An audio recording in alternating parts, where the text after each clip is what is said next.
Shalom, shalom, Mr. Prakash. Can I be heard?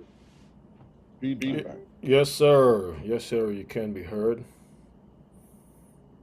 Shalom, family. Shalom, worldwide. Hope everybody can hear us loud and clear. This Zoom, I've been doing a little bit of research about the Zoom when it comes to playing music, and it's terrible. Everyone is complaining that the sound is like being in a bathroom, in a toilet, whatever. It's like really bad when it comes to playing music. Um, there's a lot of compression. That's why sometimes the vocals comes out and is fighting with the music, going back and forth. Like the thing's designed just to deal with voices only, and it could be very difficult. So, um, and it depends on the computer system that you have. It also depends on the um, internet service that you have. It's like a compromise. You got to give up one thing for something else. You got to plug it to an Ethernet. I was told all kinds of stuff, and it's terrible. And then also when it comes to some of the settings, what I've realized is that they keep updating this thing all the time. So every time you think you can get something good, it's working fine. All of a sudden, there's an update, and you got to scramble around to find out, what's going on with my video. How come I can't see it? It's crazy. But anyway, it is the system that we use. It's for the most part, it's the best out there. It is what it is. So happy Friday Night Live and shalom to each and every one of you worldwide. I hope that the Most High is blessing you wherever you are. We over here in America, for the most part, is under a winter advisory. A lot of places have had snow. In Georgia, in particular, there's a lot of snow. Different places got different inches of snow. And usually down in the south, when snow happens or ice, the people in the south, they don't have a history of driving in this type of a weather, so it can be chaotic. Yesterday, the governor had issued a statement about, the government, I should say, issued a statement about going out and getting yourself food, water, and all those different provisions because they might have some outages and whatnot. So, and just before we actually continue, this is why we always try to teach our people about the Shalom life. And what that means is if you're living in an apartment, and most people who live in an apartment don't have a fireplace in the US. And if you have a fireplace and the power goes out, at least you can light some type of wood, paper, or something that you can burn to stay warm.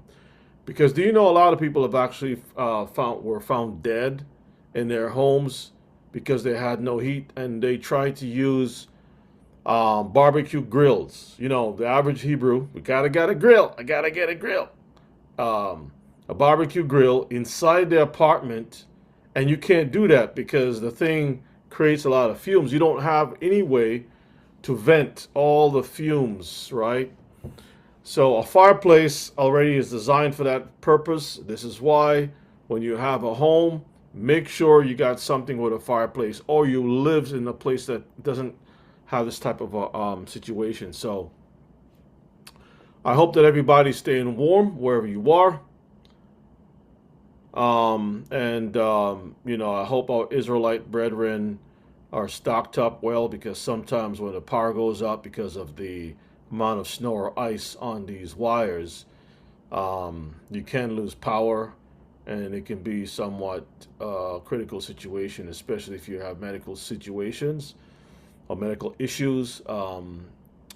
If the power goes out for more than 3 days in the wintertime, it is not easy, right? So please be safe. Please make sure that everyone follows protocols. And when you go out to shovel snow, please be careful. A lot of people go out, they slip, they break a hip, they break a knee, a leg, whatever. be careful. Be careful, all right? If you're not used to the snow and ice, you will get hurt. So, shalom and happy Friday Night Live to our families down in the Caribbean. I know you're nice and warm. You have nothing to worry about other than heat.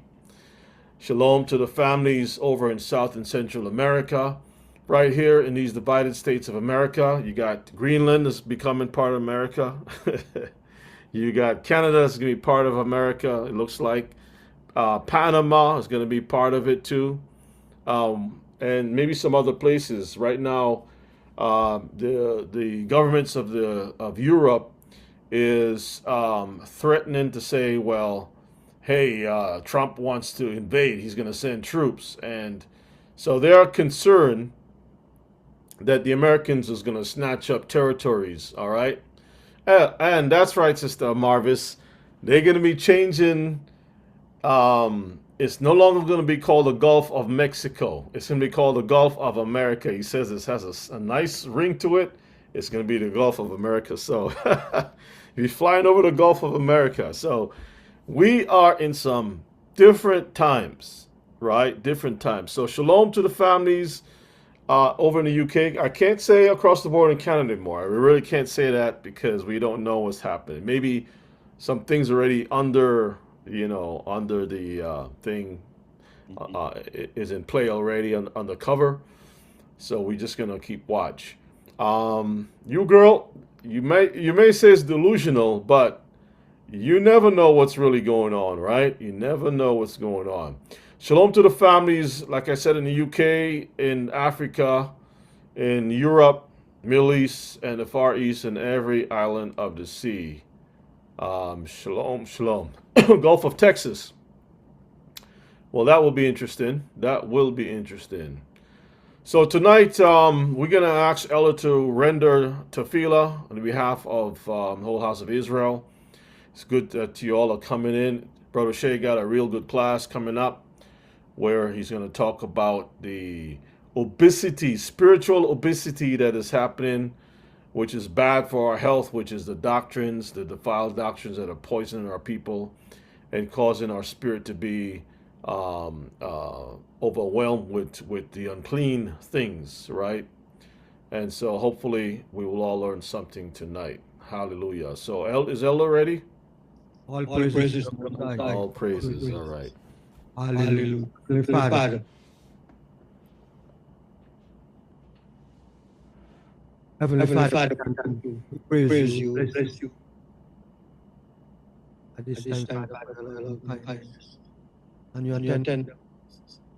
We lift your name on high.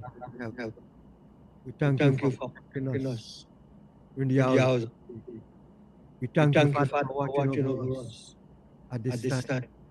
We ask you, Father, to bless the congregation tonight, the church. Brother John, brother, as they teach tonight, keep us read your words.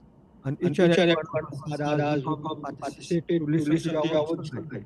We ask your blessing on us. Remember the sick. We pray that thou be upon them and work a miracle in their life that the Lord be healed and repentance and pray. We ask it, Yeshua, we pray.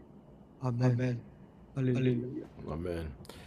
Hey, thank you, Elder. Brother Shea, check your thing. It's echoing.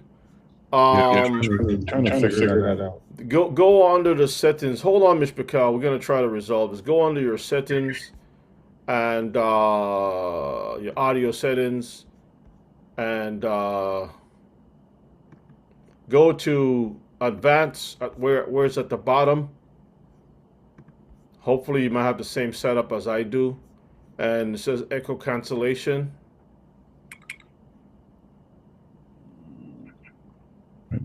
And hopefully it should be set to auto. Set on auto. It's set in auto? Mm-hmm. Okay. Put it on low. Let's see if that works best. Because I'm not sure. Yeah, set yours to low. Am I echoing, family? No. Am I echoing, family? Okay. So, Brother Shea, when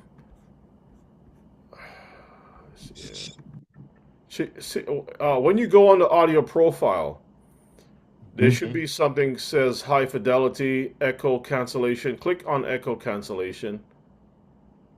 Audio profile. Yeah, on the audio profile where it says microphone, then it's audio profile. You got three little things there, and then underneath where it says original sound for musicians. Mm-hmm. Go down to this high fidelity, excuse me, and echo cancellation and stereo audio. So you want to get echo cancellation in there. All right, say something. Say something. One. Hello? Testing. Okay, you're coming through. Okay. Okay. Okay, so Elder, Just try your change it mic. back to the normal setting that I had. Okay, that sounds better. Yeah, I don't know this system. I'm telling you, Yes, it's the like one you sent me earlier. That's why I put it on, and that's what yeah, it was. that was because of the music. And so the music, what happened is what I realized is that this is what the people are saying to do. And I think what happened is the audio for the music is coming through, but the music itself wasn't coming through. So there's some crazy stuff. So set it back and let's see what happens. But so far it sounds much better. All Yeah, how right. about now? Yeah, Can it you hear me sounds good. good? Clear? Yes. Need to Uh, see you though. all right, 1 second. I'll put the camera back on. I was Okay. shuffling around. All right. Greetings again, family, coming into the chat, into the room. Greetings and shalom worldwide once again. Just trying to tweak this thing here on this back end, but it is what it is. So it's all yours, brother Shay. All right, Mishpaka. Shalom to everyone. Checking one more thing here. Yeah, shalom to everyone. Tonight we have a good little class tonight. Not really beating the dead horse per se, but just getting some things across the board where we can all be aware of what's going on out there. So we see on the screen the mac and cheese brother over here, right? Defiled Doctrines, and it says, be careful what you eat. Because as we all understand, we are all consumers, whether it's food, clothing. We always consume things in order to live every day. We go to the stores, we buy things, we purchase a variety of things because we love to take things in. So we have to be careful what we bring into our homes, our bodies, our temple, as we've been saying for many classes. So the mac and cheese doctrine is not just a simple term used, but rather a combination of things our people participate in and consume. They do this by not adhering to the contract our great grandfather Abraham signed with the Most High. We do so by breaking the Torah, and this is the problem that we have, where we find ourselves in time after time. The curses that we've been speaking about in all the classes. How can we get back to the state where the Most High is accepting us? And this is by us applying the simplicity of keeping the commandments.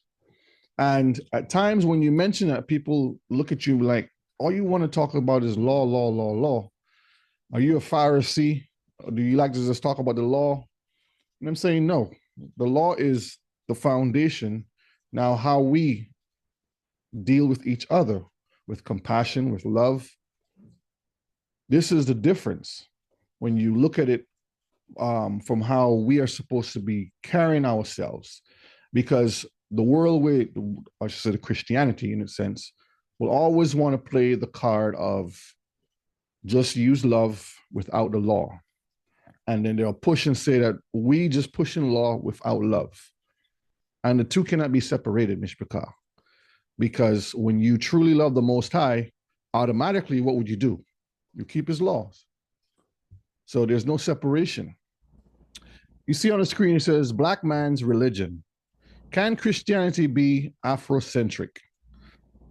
So they're trying to see if we can be fed the regurgitated doctrines that are out there.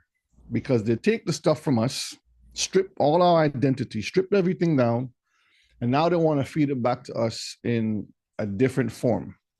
And they call it Christianity and various other religions that are out there. So tonight, I hope to make simple connections of the many conversations we have had relating to many doctrines out there. So Rebbe can say on the Rumble channel and on the YouTube channels that we have there still, all the classes that we've been talking about, it's always to reach our people, the lost sheep of the house of Israel, to wake them up, to bring them back. And we have been talking about the many false doctrines out there over the years, especially when it comes to our own people making a fool of themselves and mocking the word they read. We see that time and time again, not realizing that they're only bringing death upon themselves. Shalom, Kifa. You're going to read that one for me to start with. Proverbs 14 and verse 9. Shalom. Proverbs 14:9. Fools make a mock at sin, but among the righteous there is favor. So Solomon is saying a fool is the one that maketh a mock at sin, because they would always play around and make gestures and joke and says, oh, this is nothing. We have enough time. We can do whatever we want. But among the persons that keep the Torah, the Most High is going to give them that favor. That is for those who are obedient to the law, statutes, and commandments. Those that apply it, those that live it every day through the love. This is why when we normally say on the Shabbats, these two commandments, we're referring to what? All of the laws. That's why it says it hangs on the law and the prophet, law and prophet. So there's no separating it. But again, the world wants to separate it. Messiah made it very clear when he, so people who are anti-law, if you love me, there goes the word love, keep my commandments, right? If you love me, keep my commandments. And so love and commandments, you can't separate one from the other. The commandments is actually, if a manufacturer creates a device and they don't include some kind of instructions that the person who spent so much money, because you work hard to get the monies, to take the money and buy that device or that equipment or whatever it is, and that thing causes you to get blind or maimed, hurt you or hurt a family member, that's a sign of no love. That means that the company don't care, because people who care will include some kind of instruction so that you can get the best out of what you're purchasing. If you buy a car and they don't tell you, well, this thing is to do this or that, you can hurt yourself and you can also injure others. So the mere fact that someone instructs you, whether it's the dealership salesperson who's going to show you how to use the vehicle, like this is not like a regular car, do this or whatever. The instructions are there because people care. People want to make sure that people operate with safety. So I don't understand how you can go into the church, and even within the church, the usher guides you and tell you where you can sit and where not to sit, and don't talk in church. If there's no law, just run your mouth, just get up and throw pies at the pastor when you don't like it. You know what I mean? Just go and don't even use the bathroom that has signs on it that tells you where the males need to go and the females. Just go poop on the bench. You know what I mean? Just do whatever you want in the church. But, the people are going to say that's ridiculous. But the fact is, every place have some type of rule. And those rules is by default love, because it keeps people from going crazy at each other, doing some stupid things and harming each other. Correct? That's correct. Instructions are very, very important. Like you mentioned, just getting instructions in any type of mechanical device that you have, or electronics, piece of equipment, you have instructions. Now, as a person who knows how to operate something, they're not going to need the instructions because they have learned how to operate it. But for the person who doesn't know how to operate it, they need instructions so they can learn how to operate it. And then if there's any changes or whatever it is, you refer back to what? If there's a problem, what you do? Refer back to the instructions on how to fix it. And that is very simple when it comes to us and understanding how we're supposed to live our lives. All right, let's look at the book of 2 Peter, chapter 2. We're going to read from verses 1 to verses 3. But there were false prophets also among the people, even as there shall be false teachers among you, who privily shall bring in damnable heresies, even denying Yahweh that brought them, and bring upon themselves swift destruction. And many shall follow their pernicious ways, by reason of whom the way of truth shall be evil spoken of. And through covetousness shall they with fiend words make merchandise of you, whoso judgment now of a long time lingereth on not, and their damnation slumbereth not. So we see that Peter was speaking about what was already written. He says, but there were false prophets also among the people. Because when you look back in the Torah, you can also see examples of the false prophets. Remember the one with the guy on the lion? Anybody remember that one? Put a one in the chat if you remember that one, where the Most High told him not to eat. The false prophet, yeah. And what he do? He didn't listen. Yeah, he went halfway. So there are more examples. It says, but there were false prophets also among the people, even as there shall be false teachers among you, because you have people who pose as they want your best interests, but really and truly, they don't want your best interest. They want their best interests, but they're going to just use the name of Yeshua. We see how the heathens do it. They bring the nice big wooden cross, and in the name of Jesus, they're going to do everything. And they use these things as tools. They use the Most High's word as a means of making money. And we understand that they call them hirelings, right? People who are there just for the money, not for the love of it, salvation sake, but they're in it just for the money. So there shall be false teachers among you who privately shall bring in damnable heresies, even denying Yahuwah. So they're going to tell you other things, because to deny the Most High, to deny Yeshua, to deny the word is to do what? Be rebellious against it. You're basically going against what it's saying. It's telling you to do this, and you're going to say, no, that's not what it really means, because you have the philosophies that has been ingrained and indoctrinated in you, and you're going to go with how you feel rather than what the word is telling you. So this is how you deny Yeshua and his word, that brought them and bring upon them swift destruction. So when they see this word swift destruction, at times in Christianity, they say, well, that's done away with, because back then, the Most High used to strike you down dead.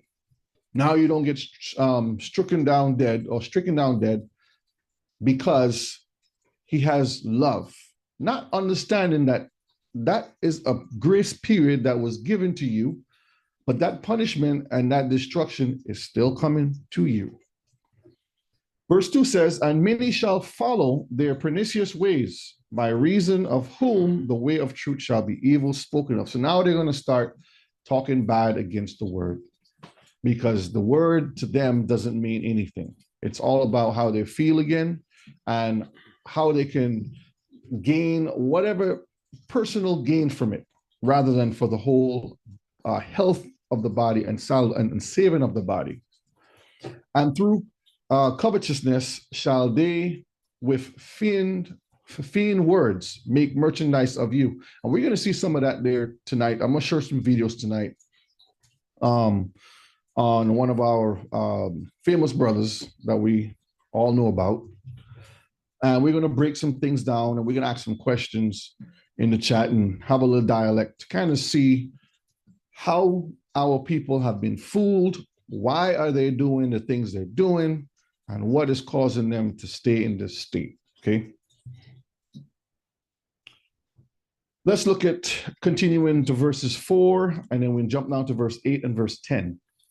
For if Elohim spared not the angels that sinned, but cast them down to hell, and delivered them into chains of darkness to be reserved unto judgment.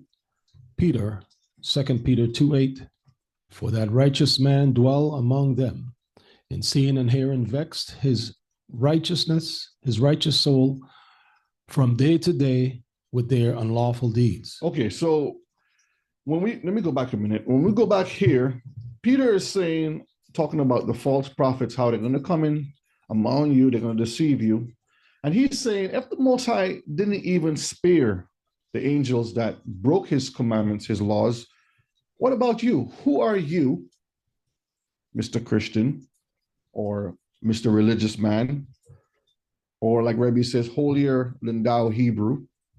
Who are you and I that we can say that we can do whatever we want to do? Hey, brother. Yeah.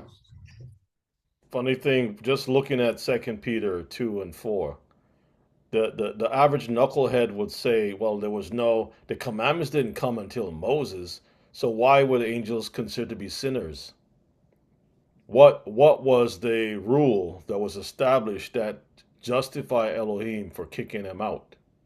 Mm-hmm. And why would Peter in the New Testament even refer to those sodomites or those people back in the day that vex Lot's righteous soul from day to day with their unlawful, quote, unlawful deeds?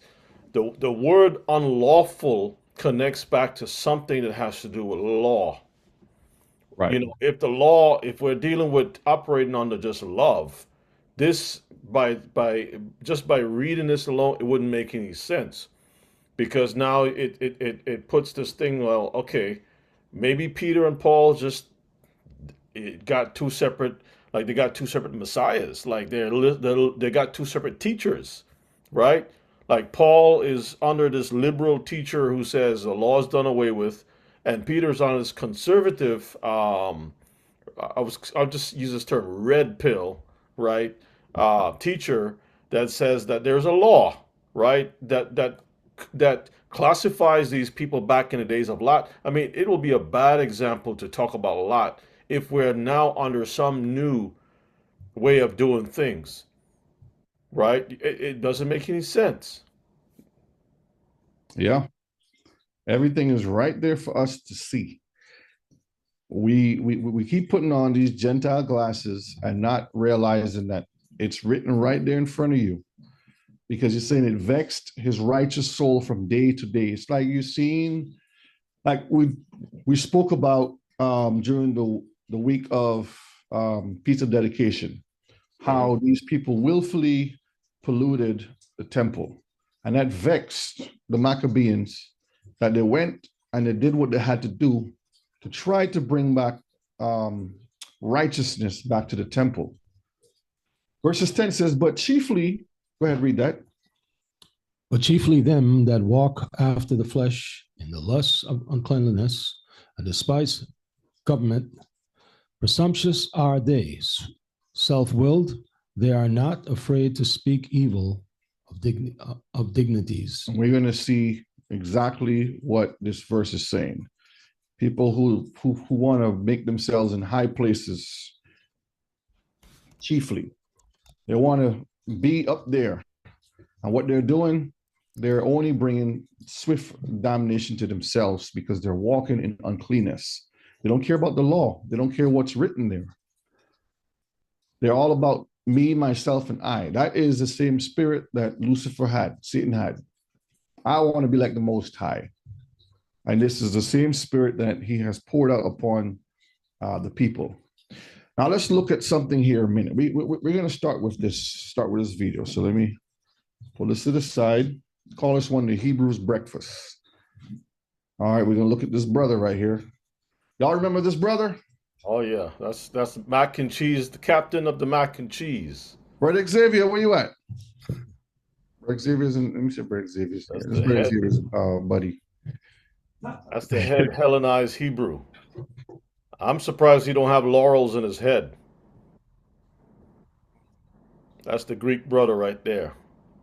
All right, let's chime into his world for a minute.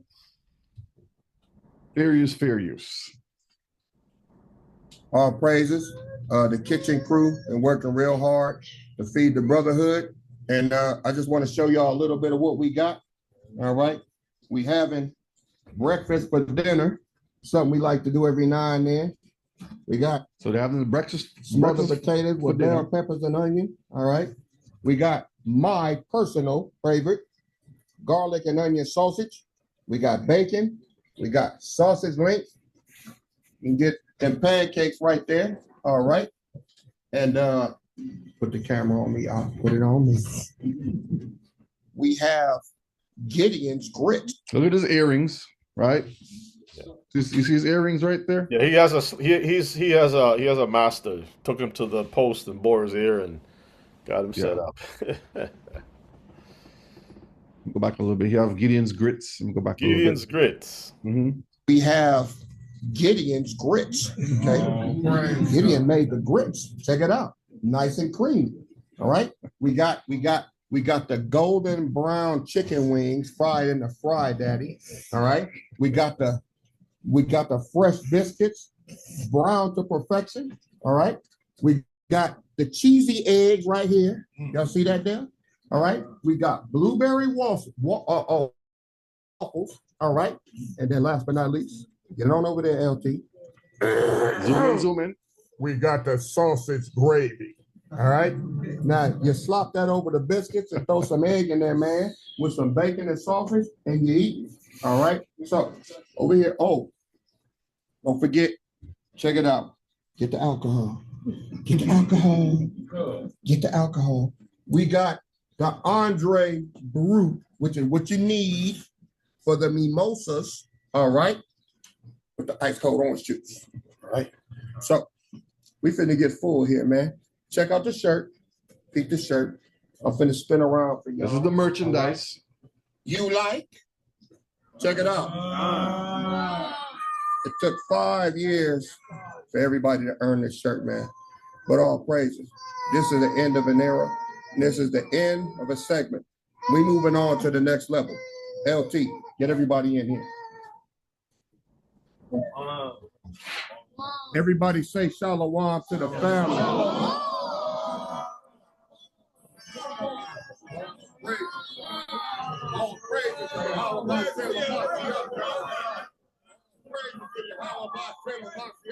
All right. So let me go back here, man. Let me minimize this a minute. Head coverings, Brother Yehuda. Come on now. You know that this is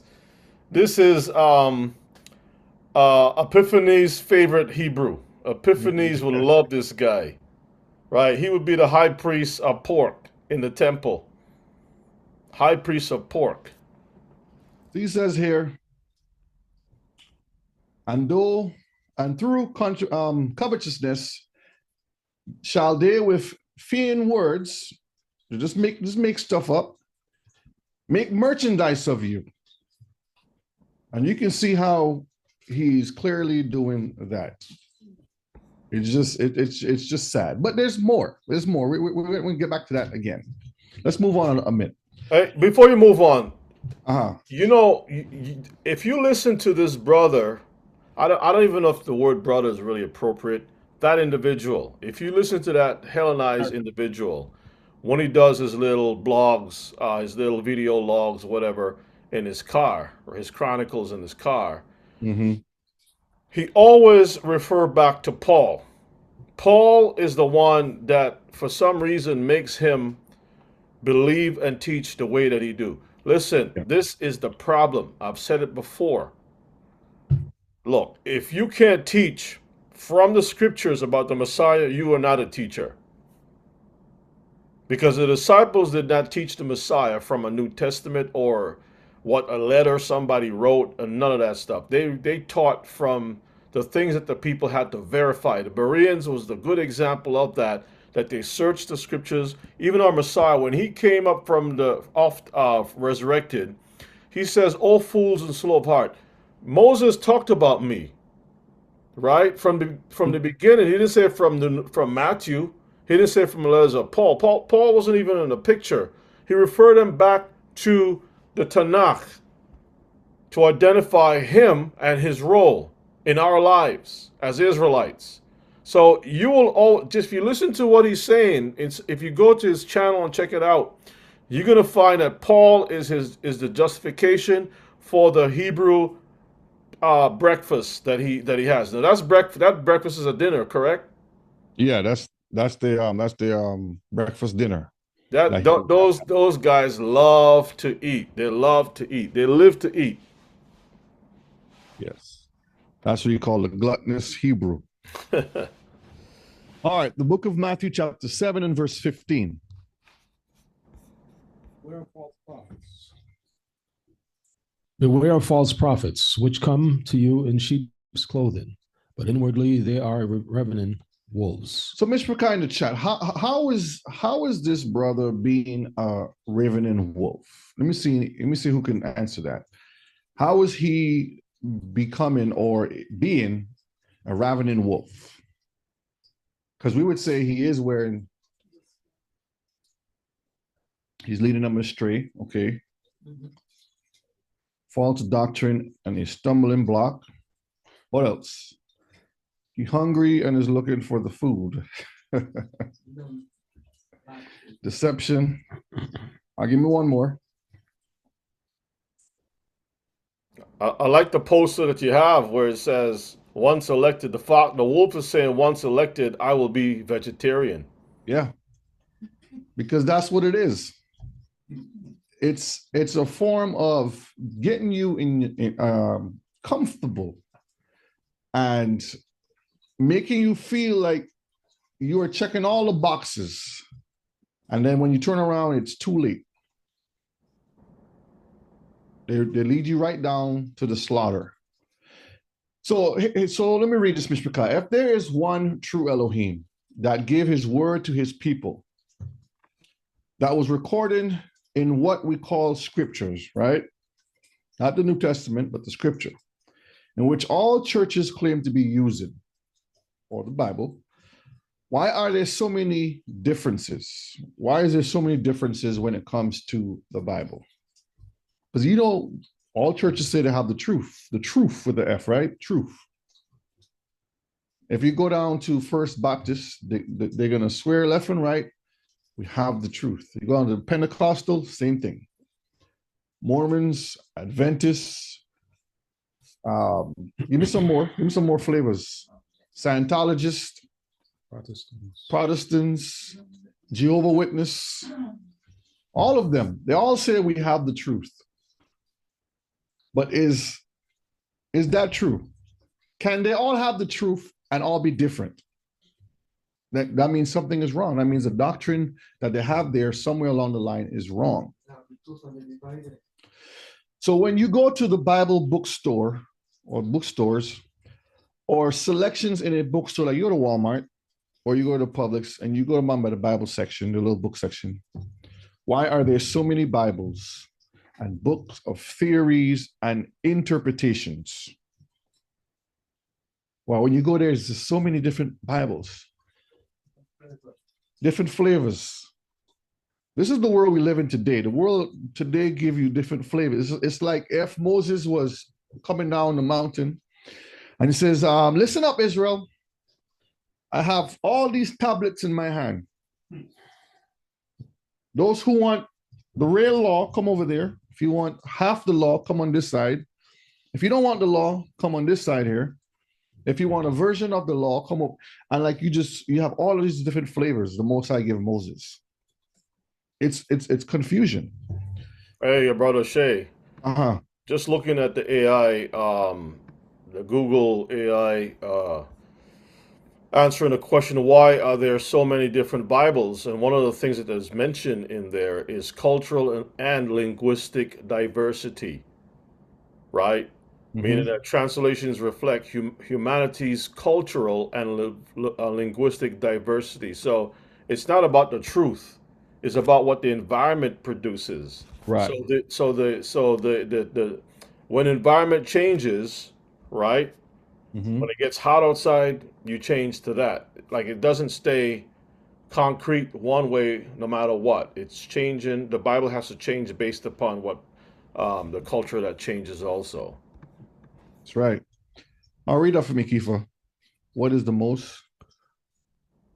most accurate version of the Bible to read?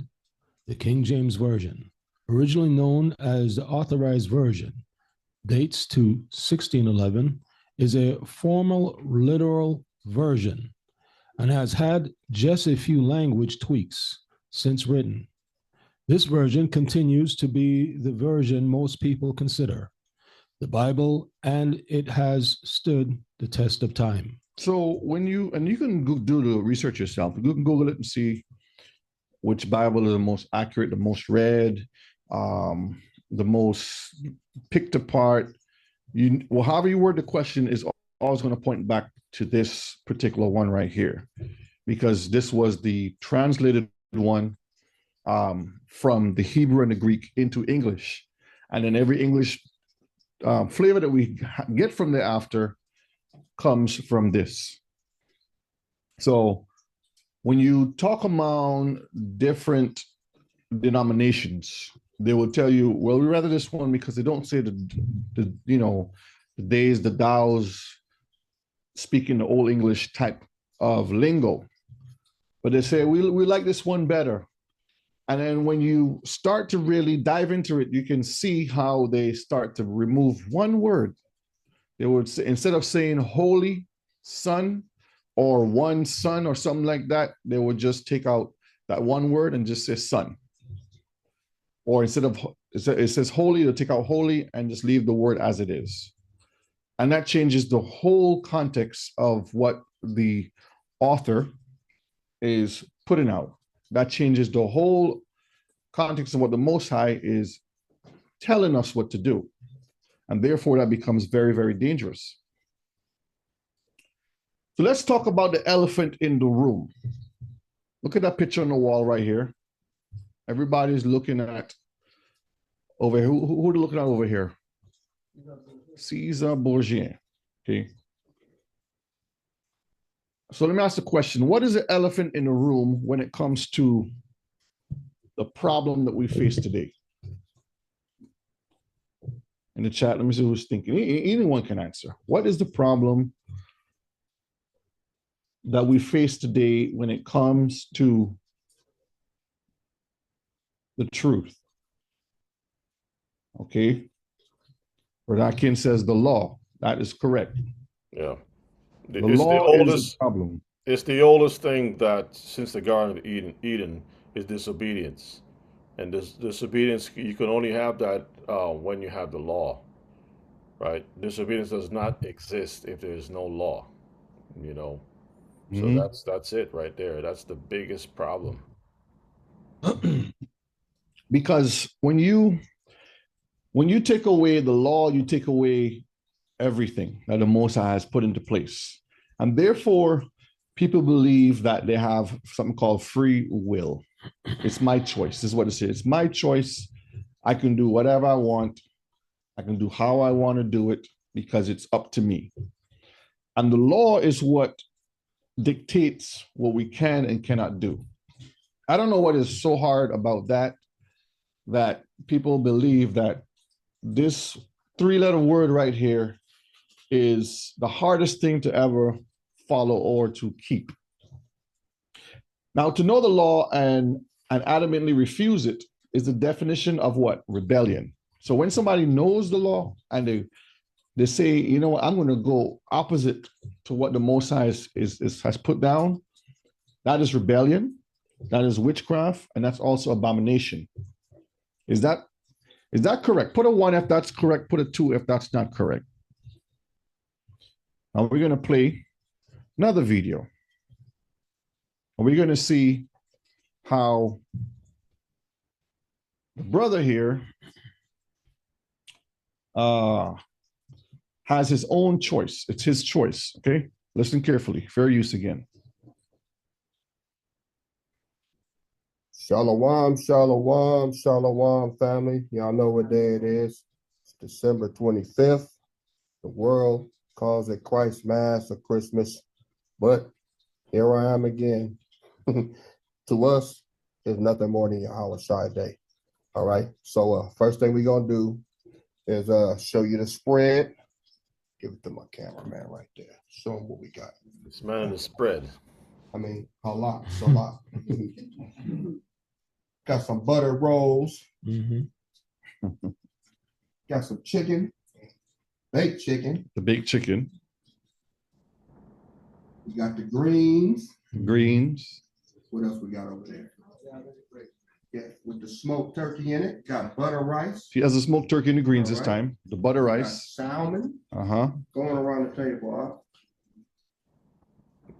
huh? Less greens and more meats, huh?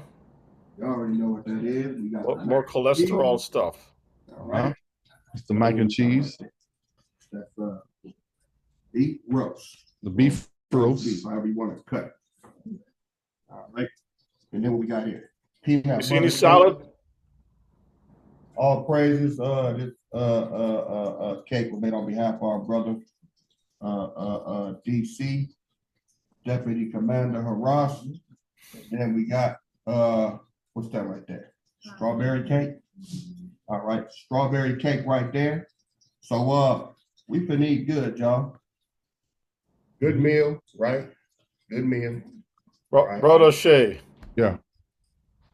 There is one thing that have greens. I mean, correct me if I'm wrong. I mean, you have the collard greens with some meat in it, right? But there's no salad. That's right, Joyce. There's no salad.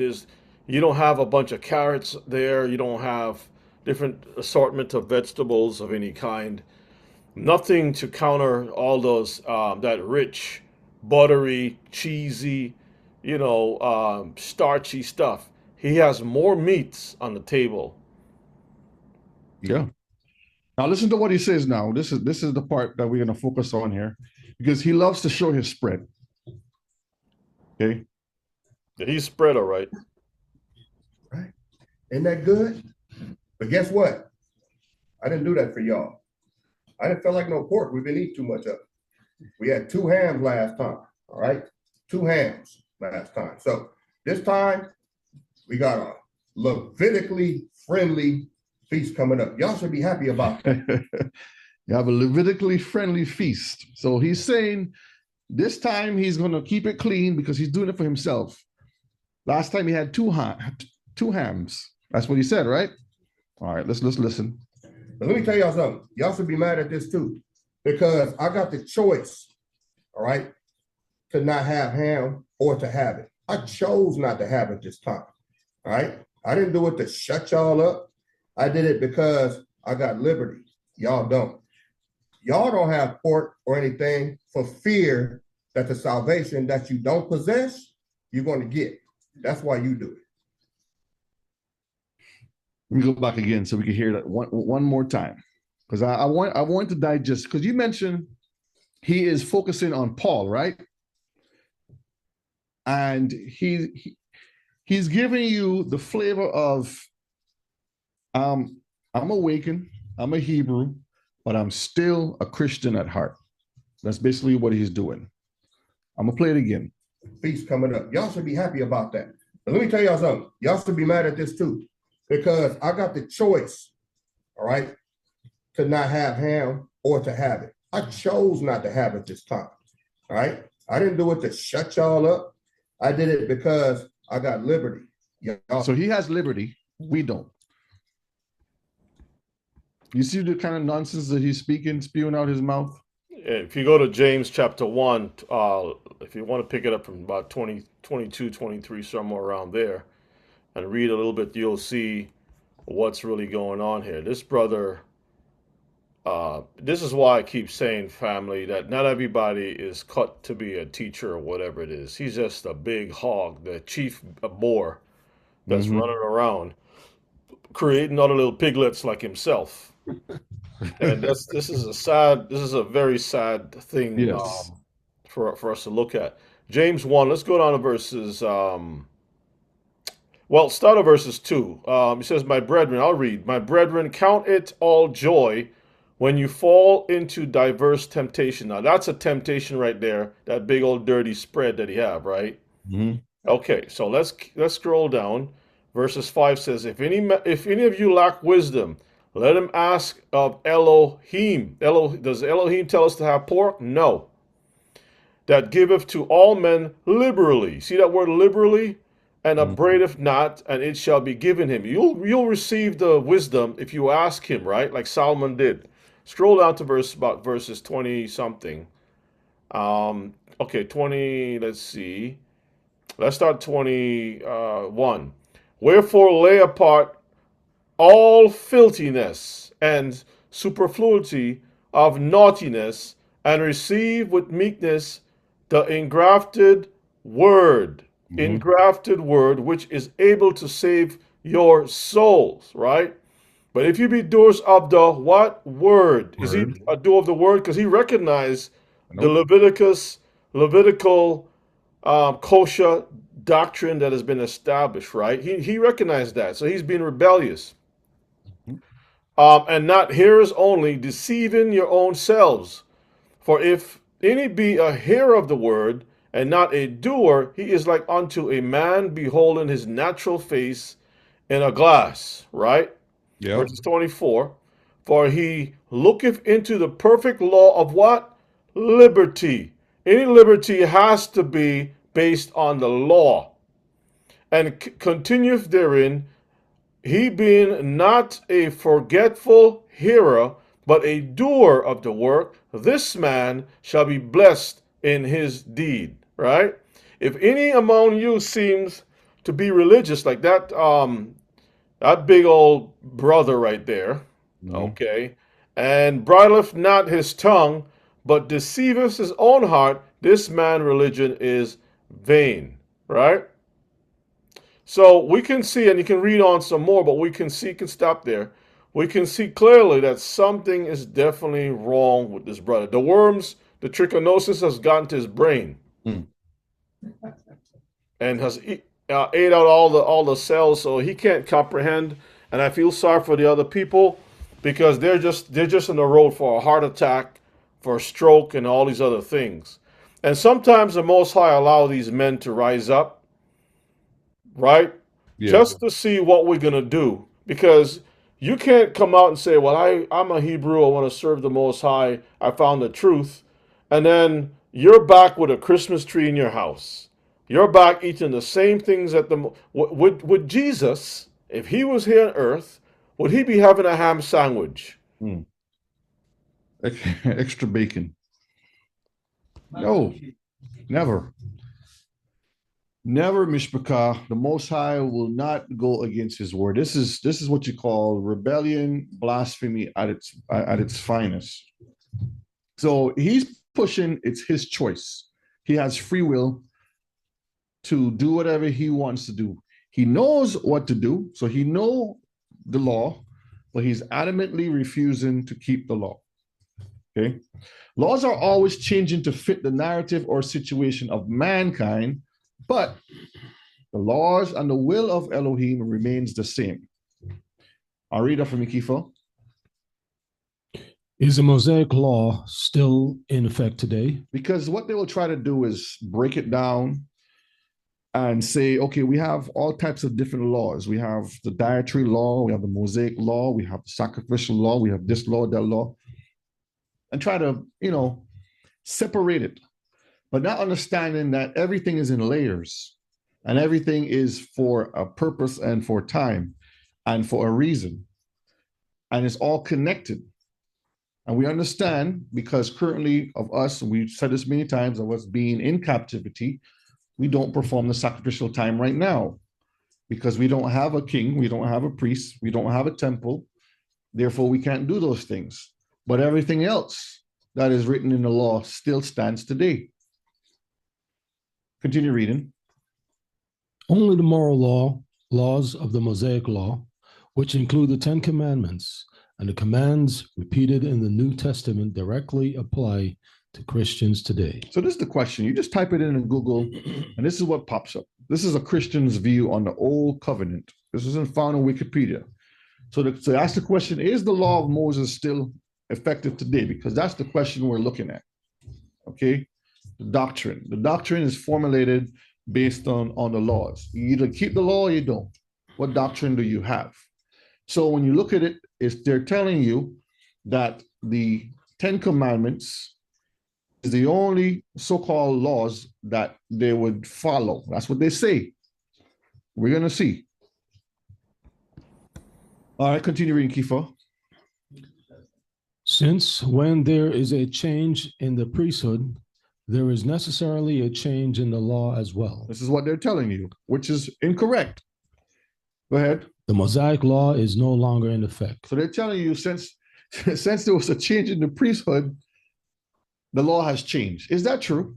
No, let me touch on that, Brother Shay. This isn't because we're gonna have to go through the book of Hebrews and do a thorough study on that sometime in the near future. When you read the book of Hebrews, they're having a discussion or talk. This person obviously knows temple service, and the person is identifying certain things that is going to affect Israel, in particular Jerusalem, the processes thereof, right? How are we going to deal with certain things when there's no temple? We are so accustomed to doing all these things, having a priest and whatnot. Now, he goes through and explained that the priests, just like we read in the book of Maccabees, where the priests were set up by the Greeks and they switch roles, and people who are not supposed to be priests paid for that opportunity to become high priests, whatever it is. So there were compromises that were made, right? That they were not allotted by the law for them to be in that position. So in other words, these men also die like a normal death and they move on. So the book of Hebrews is addressing that and basically laying the thing down. Listen, we have a high priest that is not according to the standard that we received. This high priest is in heaven, right? As a matter of fact, he was the one who gave us the order. If you go to the book of, I think it's Matthew. Let me see. I think it's the book of Matthew. Real quick, Brother Shay. Just had it here a second ago. You go to the book of Matthew. I think Yeshua mentioned something about, the book of Matthew chapter 20, verses 15. 20 and 15. Yeshua says, is it not lawful for me to do what I will with mine own? Is thine eye evil because I am good? So he is the one who created the laws of the priesthood and everything else, okay? And he gave it to our nation for us to operate. And he can do whatever he wants to do, right? So you can't call he's lawful. He says, is it not lawful? Doesn't the potter has the right to put things the way it is? So the book of Hebrews is basically saying he took it back to himself. He's the high priest, and this is how it is. Unfortunately, when Gentile people read this thing from the Greek perspective, which is terrible, they believe that it means to say that the law was not good, the priesthood was not good, therefore he got rid of it. That's not what it's saying. Okay, it's just speaking about looking at the frailty of mankind and how those things affect us. But these same Christians will never explain what the prophets have to say about the priesthood being restored. Why would you want to restore something that is not is supposed to be bad? It wasn't good, right? Why would you want to? Ezekiel tells you clearly that the priest has to wear the same garments that they wore before, right? no mixed garments on them. There's certain laws that are there. How did they explain that one? Mhm. And speaking of which, Brother Shay, while I have you, go to the book of Isaiah real quick. Isaiah chapter, I think it's 65, 65 and start at verses 2. And we're going to read a little bit here, just a few verses. Verses 2 says, I, go ahead, Kifa. I will spread out my hands all the day unto a rebellious people, which walketh in a way that was not good, after their own thoughts. Mm-hmm. A Read people on. that a people that provoketh me to anger continually to my face, that sacrificeth in gardens and burneth incense upon altars of brick. Wanna make Verses it a little 4. bigger. Or make it a little bigger. 1 second. Okay, verse Yep, 4. yep. Which remain among the graves and lodge in the monuments, which eat swine's flesh and broth of abominable things is in their vessels, which say, Stand by thyself, come not near to me, for I am holier than thou. These are a smoke in my nose, a fire that burneth all the day. All right, stop right there, Keeper. That's all we need. So you got these so-called brothers who claim that they're living by the law of liberty. They're holier than thou. They're saying, well, you stay over there, and we're gonna do what we want to do because we are much better than you because the law this, that, and the other, but the law is negative stuff, and we can choose the pork this week or next week, whatever it is. And the Bible says these guys remain among the graves, right? They eat swine's flesh, abominable things in the vessels. The table itself is a graveyard. That table is a graveyard. It produces death. A people that provoke me, verse 3, to anger continually to my face, that sacrifices in a garden and burn of incense upon altars of brick, not altars of stone, brick. You see the difference, Mishpachah? Because we were not supposed to be putting a tool upon the stone and making bricks or fashioning things from mud and slime and put it together and create bricks. They changed things and put man-made doctrines. That's what it is saying when it refers to altars of bricks. Man-made operations, man-made stuff that is going on.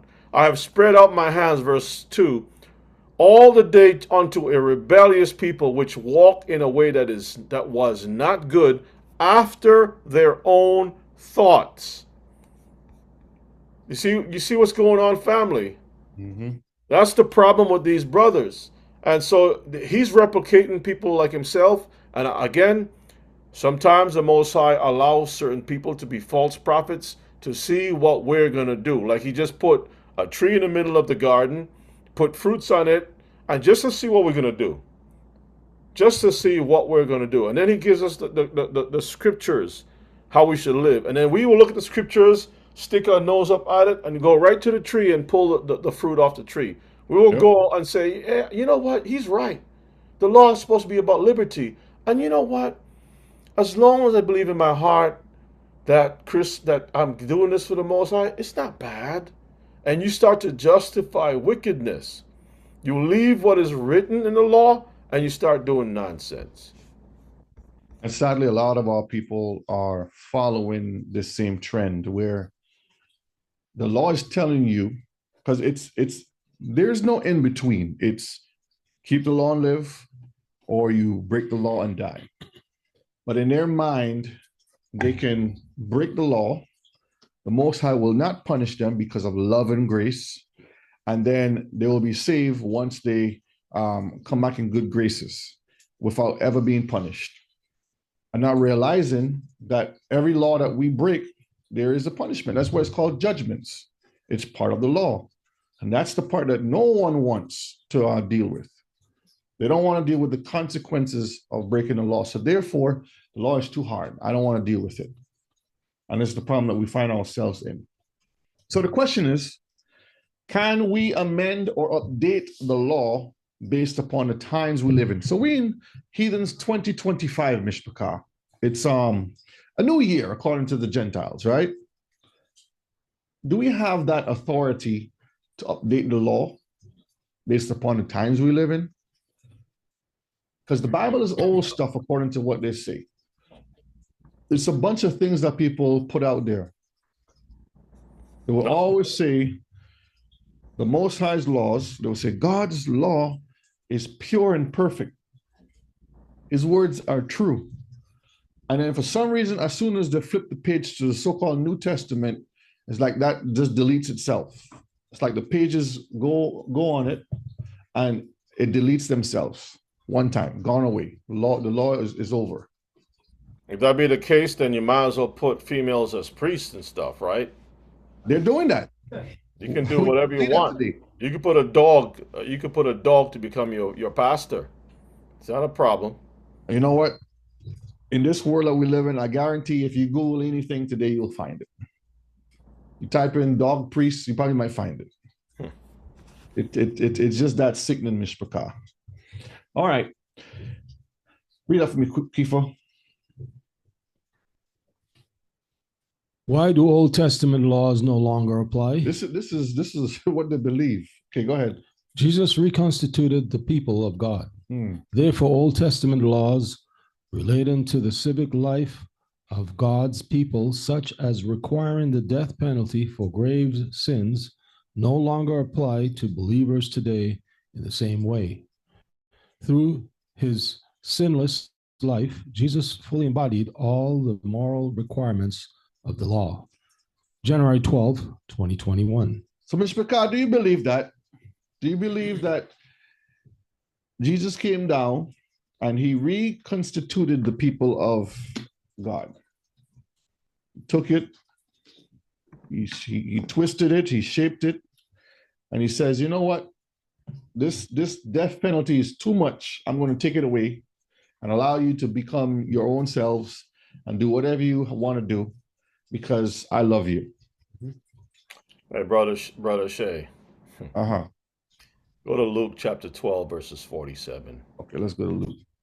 They're saying that the laws doesn't apply anymore, but you have the Messiah himself. It says Jesus, they put it all upon Jesus, poor Jesus, right?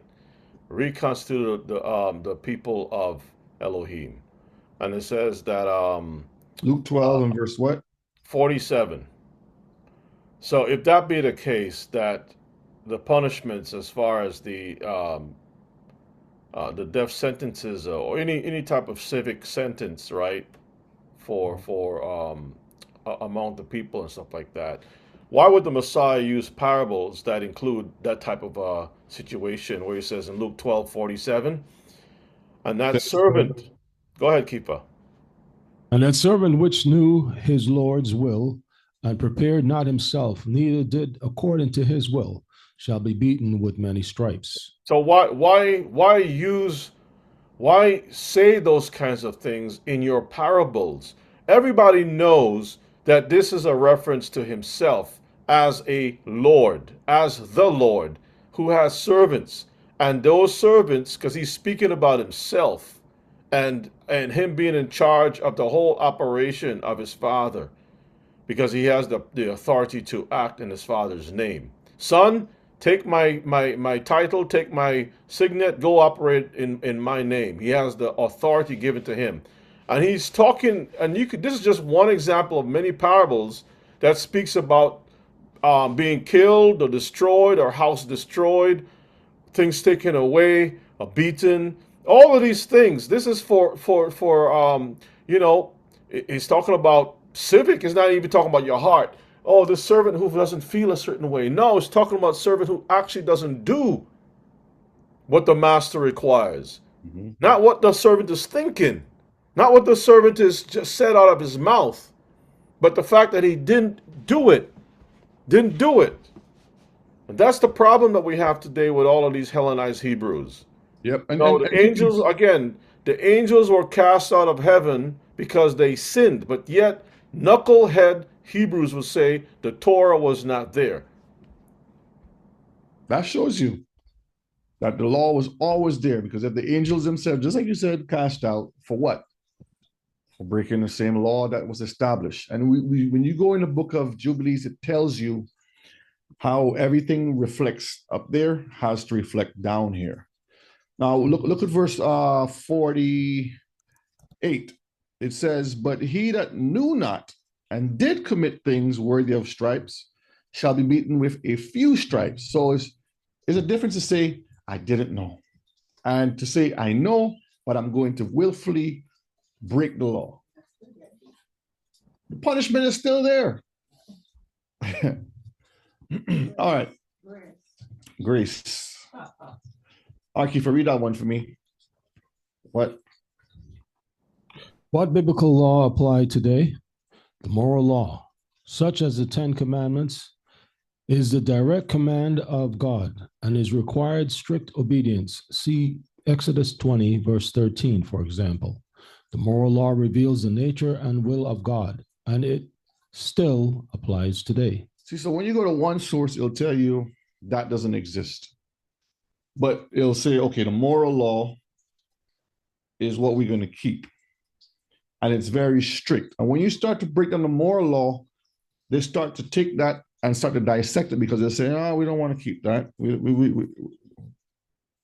Shabbat day has changed. This is different. That's different. You can do this. It's like, wait a minute. Didn't you just say that it requires strict obedience? It is the direct command of Elohim. That's what they're saying. I want to know how they would explain the curses of Deuteronomy 28, where it says Israel will be dispersed.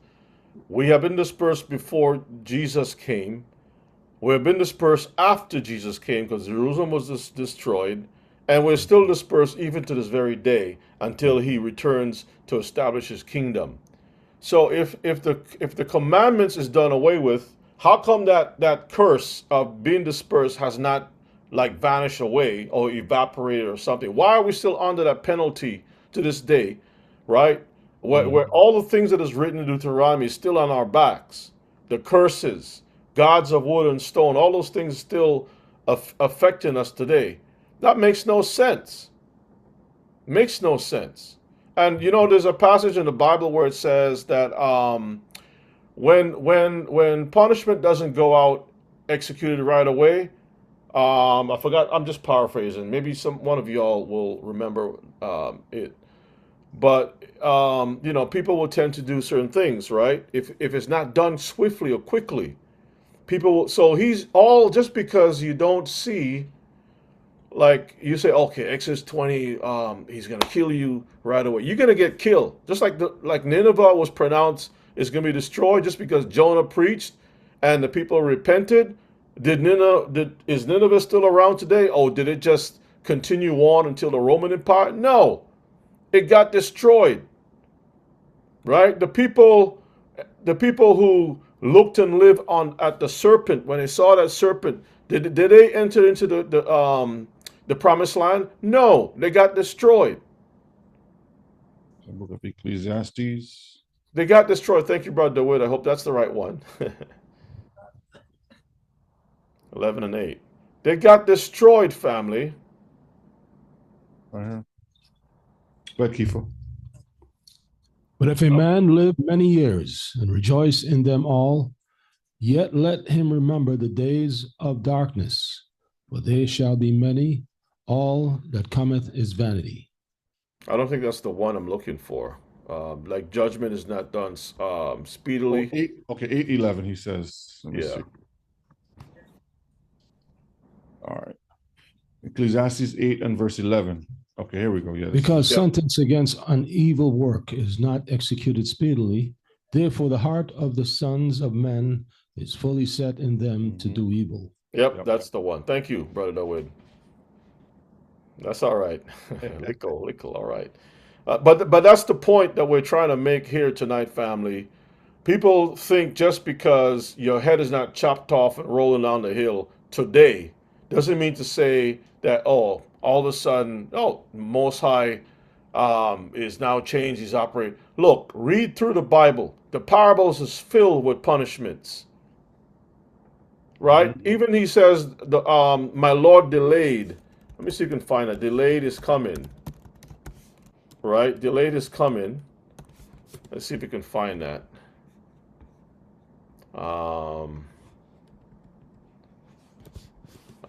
Try to find that. Yeah, that's Matthew 24 and 48. Matthew 24 and 48. Mr. Picard, make sure you're writing these down so you can remember these good, beautiful scriptures. You can start from, yeah. He says, Matthew. Yeah, Matthew chapter 24. And you can pick it up at 47. And we'll just read a little bit from there. Yeah, let's read from that. Verily I say unto you that he shall make him ruler over all his goods. No, yeah, okay, continue on. Sorry.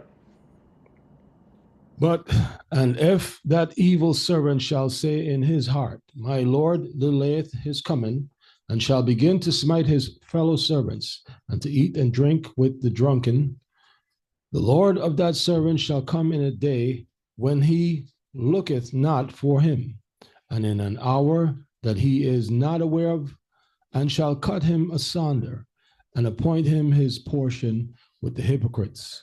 They shall be weeping and gnashing of teeth. That's still punishment. That is still, just because all he's doing is giving you enough rope, longer rope, that you can hang yourself and hang everybody that believe. They give you some extra rope. You can hang yourself, and all of your disciples that follow you with your foolishness, you can be hung to with that same rope. You know what I mean? But it's the same punishment that was given. One was swift and one's delayed. And he's saying, just because you said, my Lord, in verse 40, but if that evil servant, you see how he's classified, that shall say in his heart, that's the New Testament Christian.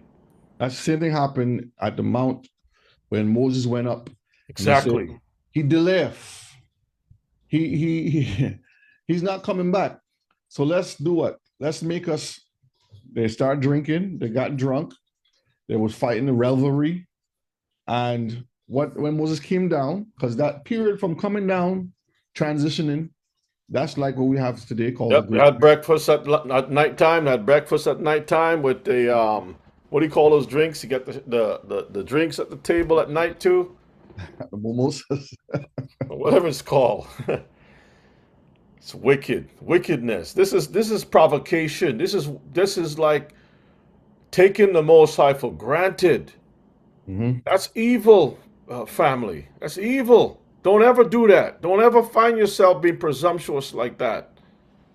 So, Mr. Picard, have we been liberated from the law? This is what they like to push right here. They see it is the freedom of Christ has set us free. Stand firm then, and do not let yourselves be burdened again by the yoke of slavery.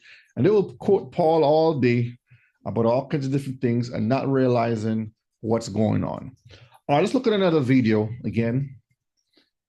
It is for the freedom that Christ has set us free. So that's the reason why it generates sodomites and all kinds of different things. Porkites and sodomites and yeah, there he goes. All right, let's the madness continues. Let's listen up for a minute. The scripture says that Yahweh is the end of the law to all in that believe. So if you believe that the law can save you, then guess what? You don't have no salvation. I pause it a minute. Isn't that the same thing Christians speak? Isn't that the same thing Christians speak? Yes or no? This sounds like a good Sunday sermon that's going on here. But yet he has all this stuff on with the menorah and shalom and speaking all the Hebrew lingo. Like that's going to change anything. All right, let's listen. Because you trust in the one thing that the Most High told you not to trust in. He's saying we're trusting in the one thing the Most High said not to trust in. That sounds like the devil, right? Because the Most High says what? Trust in. Let me pull it up. Hold on, let me pull this to the side a minute. get them off the screen a minute. I'm going to put this link in the chat, Brother Shay. Click on that so you can see the same passage he's quoting. You got to read that. That's Romans chapter 10, I think it is, verses Make it bigger. Hold on. 3 to 5, verses 4. Romans 10 and 4. This is what he's reading here. Yeah. So Yeah, and this is what we always say. now it says end of the law. If you look at different translations, it will say end of the law. But this is the exact proper usage of that sentence, that statement. Verses 4, Christ is the goal of the law, not the end, but the goal of the law, which leads to righteousness for all who have faith in Elohim. Okay? He is the goal. We want to have him. It's like, what's the goal for when you work 6 days a week? You have a paycheck. To get a paycheck. Right? And if he's salvation, he says, I am the life. I am the resurrection. You want to be resurrected? That's the goal. Keep the law. The goal of the law is to get to Christ, to get the Messiah, because he has access to all these things. It was given to him. And once we do what he says to do, he will grant us what we worked for. Thou faithful servant, that worketh righteousness. This guy is just looking at Greek words end. But if you go behind that word end, you will see what it says in the translation from the English or the Greek. It says goal. The whole reason about the Messiah is the law. The whole reason of the law is to bring us to the Messiah so we can get our paycheck. We need the law. Yeah. Let's look at Sirach chapter 33. 33. Brother's off, Read man. verses 3. A man of understanding trusteth in the law. He does what? Trusteth in the law. Uh-huh. And the law is faithful unto him as an oracle. But this brother over here is telling you to don't trust in the law, because if you trust in the law, you're doing the wrong thing. You see how the serpent speaks, Mishpachah? Let me put him back on the screen so you can see him here again. Let me go back a little bit so you can hear it again. You don't have no salvation because you trust in the one thing that the Most High told you not to trust in for your salvation. All right. So y'all think about that. We got liberty. Yahweh Shai didn't die to end the law so that we could remain under the law. All right. So I just wanted to make sure to get that across to y'all. Y'all been spending all this time laughing at us eating ham or whatever. That ain't what's gonna get you. What's gonna get you is y'all depending on the law, the same law. You see his dirty mouth? They depend on Moses' law for your salvation. All you ignorant are getting ready to learn. So y'all talk to your camp leaders about that. Yeah, that's He's a Christian. yeah, that's what he is. That's what he is. Christian. All right, so let's look at the infamous Exodus 20. We're gonna look at this a minute, and we're gonna just go through this and ask this question. Let's compare the 10 Commandments to 2025 present day. Okay, let's ask the question: how are we breaking this law today in 2025? Okay, so the first commandment, I put it on the screen, and we're gonna open up the Bible in a minute. So Exodus 20 and verses 3. Thou shalt have no other gods before me. So the Most High told Moses to tell Israel that we should have no other gods before him. So how are we breaking this law today in 2025? This is an example here, okay?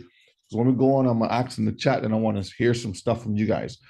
We serve many gods today. This is how we are breaking this commandment today, because we serve many gods today. Sometimes it's voluntary and sometimes it's involuntary. In other words, you're doing it without even realizing that you're doing it, and sometimes you do it willfully, okay? Serve other gods by doing what? Celebrating their religious days and holidays. Do we still see our people doing Thanksgiving and Christmas and Easter and New Year's? Yes or no?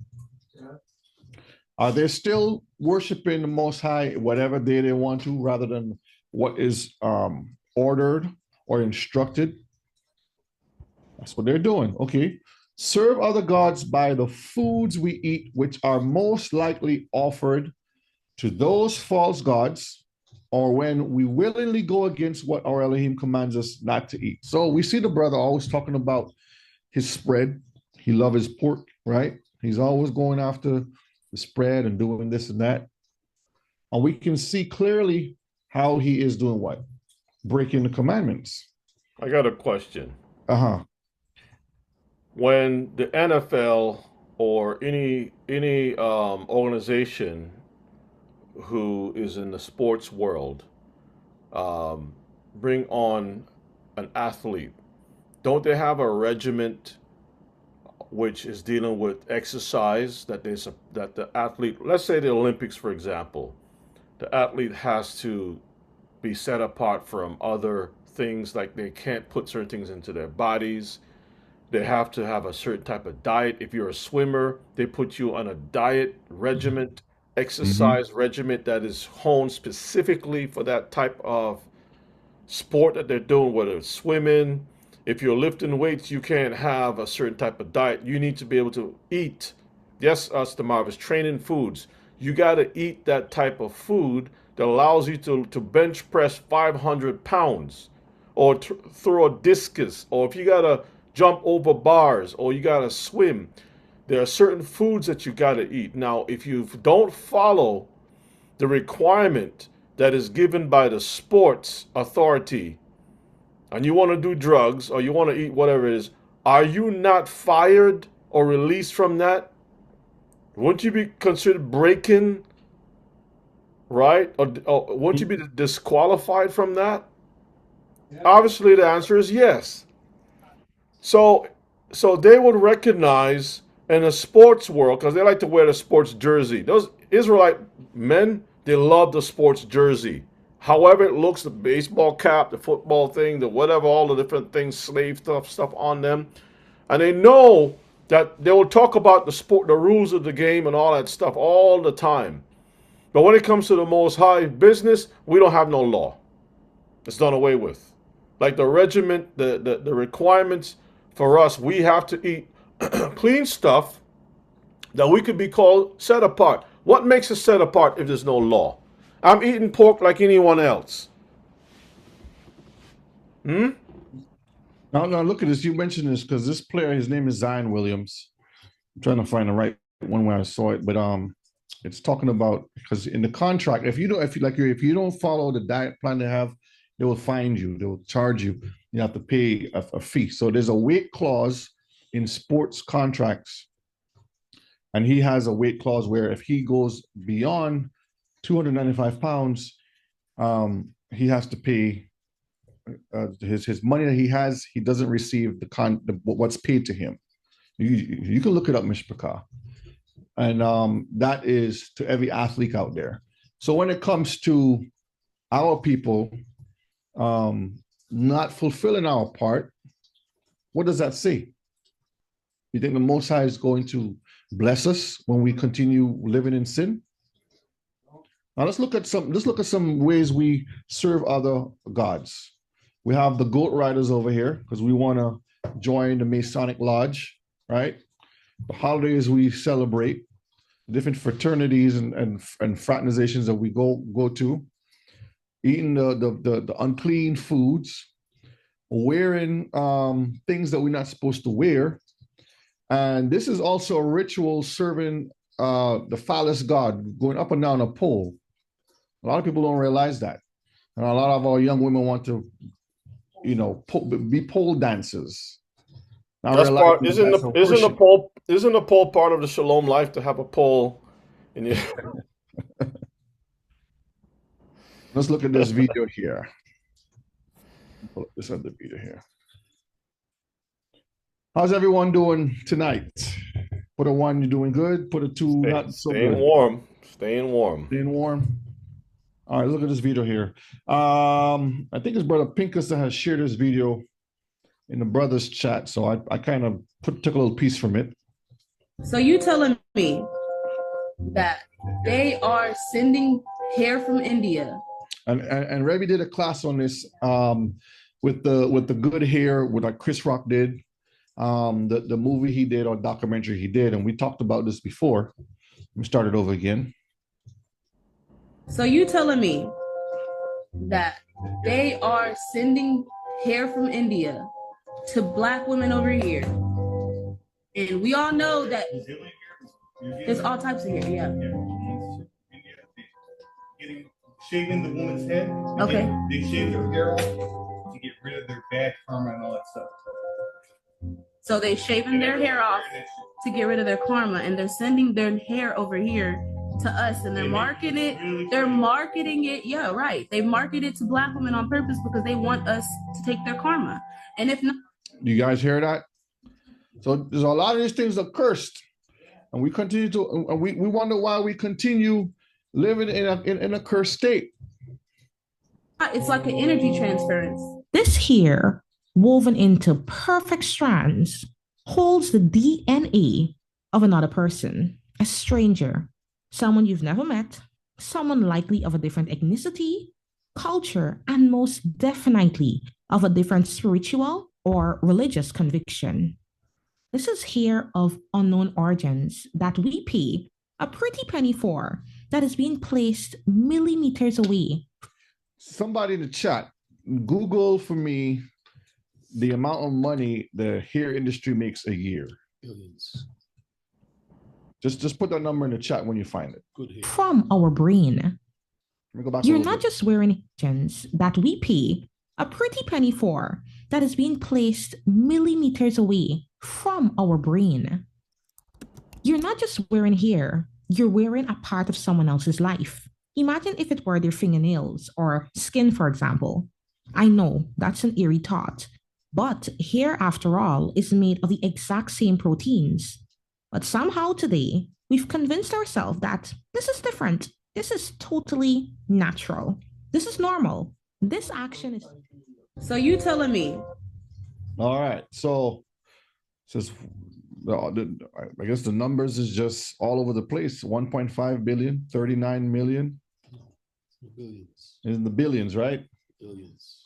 And that's just one way, Mishpachah, of our people serving other gods. It looks like Google is quiet when it comes to the AI is quiet, doesn't want to tell us because it doesn't want us to know the truth. So our sisters are not going to get the right numbers, and we'll just keep doing it. They're quick to answer all kinds of other queries, but yeah, it's interesting. Let's look at the last video I have here, and then we're going to get into some of the question, the text here to continue. So this is a brother with his rant again. Let's finish this off with him. Shalom, family. This your King and Shepherd KD coming with another. Well, no, I ain't doing no message daily application. It's about the food. It's about the food. And about the fact that I believe this is the last meal we're going to have on this side. I believe that. All right. He's saying this is the last meal he's going to have. Okay. So let's listen. You're free to believe what you want to believe. I believe this is the last meal. So had to get the brother panning around. See the brothers and sisters. All right. Call it. Shalom. Sisters wearing pants. All praise, all praise, all praise, all praise. All right, back on me, back on me, back on me. I believe this to be our last meeting. Oh yeah. Not eating outside the cake. You think he's pronouncing death upon himself? Yes. That's it. Huh? Putting a curse on himself. This is his last meal. All right, brother, you said that. That's in my belief. All right, and wouldn't go through all this if I didn't believe that. Hope y'all doing the same. All right, we have what, 9 days? Well, this here is for the family. All right, number one, love the royal house. Hope y'all are celebrating in your own way. All right, we ain't celebrating no Easter. And I made this, I'm doing this video, first of all, for the Pharisees, all right, because I know you punk ass is on here watching, all right? So we're going to. So he calling those that keep the law Pharisees. All right, let's continue. Show you, if I may, LT. Let me get that from you. Yeah. Y'all check it out. All right. What we got here? We got spaghettis. All right. Spaghetti. Complete with the smoked sausages. All right. Sausage. We got that. We got what's this right here, Mr. Cat? That's cat. Got catfish. Meow. We know y'all don't like that shit. All right. Another pan of catfish. No. That's sole. It's catfish. Ooh, that's the fillet of sole. Look at that. Ain't it nice and bready? And Sole is catfish, if y'all didn't know. Ain't it nice and crispy? And then we got the sea Swai. roach. I mean the shrimps. We know y'all don't like that. All right. You see what he said? Ain't it nice and crispy? And then we got the sea roach. I mean the shrimps. We know y'all don't like that. See, so he knows. All right. And then we got another pan of shrimp. Look at that. I even got a close-up for y'all so y'all can see the seasonings. Y'all see that shit? Look at that. Do y'all see that? All right. And then we can thank this man right here. Say Shalom. All right. We got all right. We got the kebabs ready to go. If y'all was at the Ria Mista, y'all remember that. Oh, and look at here. We're not done. We're not done. We're not done. Look at I can sing over food. the garlic Oh yeah, he's singing. bread. Y'all see the seasonings in there? I want y'all to get a close up. The seasonings We in got there. a nice salad full of juicy tomatoes. Oh, and There goes your salad, Rebbe. One salad. You ever listen? If you take salad and put it in a frying pan or a pot and give it about 5 minutes or so, that thing just welts down Not even 5 minutes. to almost, it shrivels to nothing, right? Now you put that on a scale, and then you put all that food, brethren. The salad, that little light pieces of leaves is never gonna clean out all that grease and fat that guy is. Anyway, oh, and we got the ceviche. We got, look here. We even got the flat tortilla chips. See there? We got the speak. Come here, Celeste. Northern Kingdom in the house. It's a He believed that he believed the 12 tribes stuff, It's inside of his living room. right? Okay. car. More like the All 12 right. tools. We love our Northern Kingdom, goddammit. Look here. Now, I don't know what this is, but it looks damn good. What's that? Agua chili, as an R chili, agua chili. And we got 5 million lines. All right. We got all the dipping sauces we need. And All the look dipping there. sauces you need. Keep Oh, look at that. Oh, look at that. Nothing. There. You just light that table. Oh, you don't up. want to miss it. See what? Keep us. Say it in the mic. Keep Just us. light that table up, man. And you want to open it up to see, to show them. Uh-oh. And for more dessert, the parfaits. How about that? Look at it. She happy? So, spin it around. I'll go ahead and bottle that up. All right, Royal House. Enough bullshitting around. It's time to eat. All right. We got 9 days. All right. I pray that y'all are holding on and keeping your vibration up. All right. And that you pray to the Most High and just stand on your square. So he's talking about that's Masonic talk. Standing on your square. Yeah. And then that new age talking about keep your vibration up. You see the corruptions in that Mishpach. I hope you all Yep. catch on to certain things he's saying. yes. It'll come a long way. All right. It's time for us to celebrate. So, All right, that's it on this guy. He looked the part too. Yeah, he does look the part. All right, let's move on. We're almost finished. We're going to go through Exodus chapter 20, verses 4 to 17. And we're going to ask this question here. How are we breaking the law today in 2025? Get Exodus 20 up here. And in the chat, I want y'all to respond to me and let me know how we are breaking the law today. All right, we're going to start from verses 4. It says, go ahead, Kifo. Thou shalt not make unto thee any graven image, or any likeness of anything that is in the heaven above, or that is in the earth beneath, or that is in the water under the earth. Uh-huh. Thou shalt not bow down thyself, nor serve them. For I, you are the Elohim, I'm a jealous Elohim, visiting iniquities of the fathers upon the children, unto the third and fourth generation of them that hate me. So the question is, how are we breaking this today, Mishpachah? It says, thou shalt not make unto you any graven image. How many images that we have been bowing down to and serving? Give me some examples in the chat. Come on. So Seneca said a lot. Okay, a lot. There's a lot. Okay, we have idols. Give me some examples of idols, Sister Brenda. Crosses, okay. Caesar Borgia, go ahead. There are too many. Allah. Clothing. Give me some more. Holidays. Cars. So a lot of material things, right? Graven image. It says, or likeness of anything that is in the heaven above. So when you start making celestial beings and shrines and putting different things up, we see how people are doing this very same thing. When you put those ink on your body that we talked about, you start to put different images on your body, that's doing the same thing. That's a form of worship. All right, Kiefer, continue, verse 6.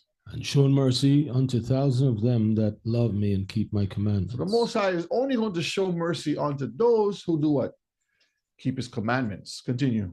Thou shalt not take the name of Yahweh thy Elohim in vain, for Yahweh will not hold him guiltless that taketh his name in vain. And we talked about this, Mishpachah. How are we keep taking the Most High's name in vain today?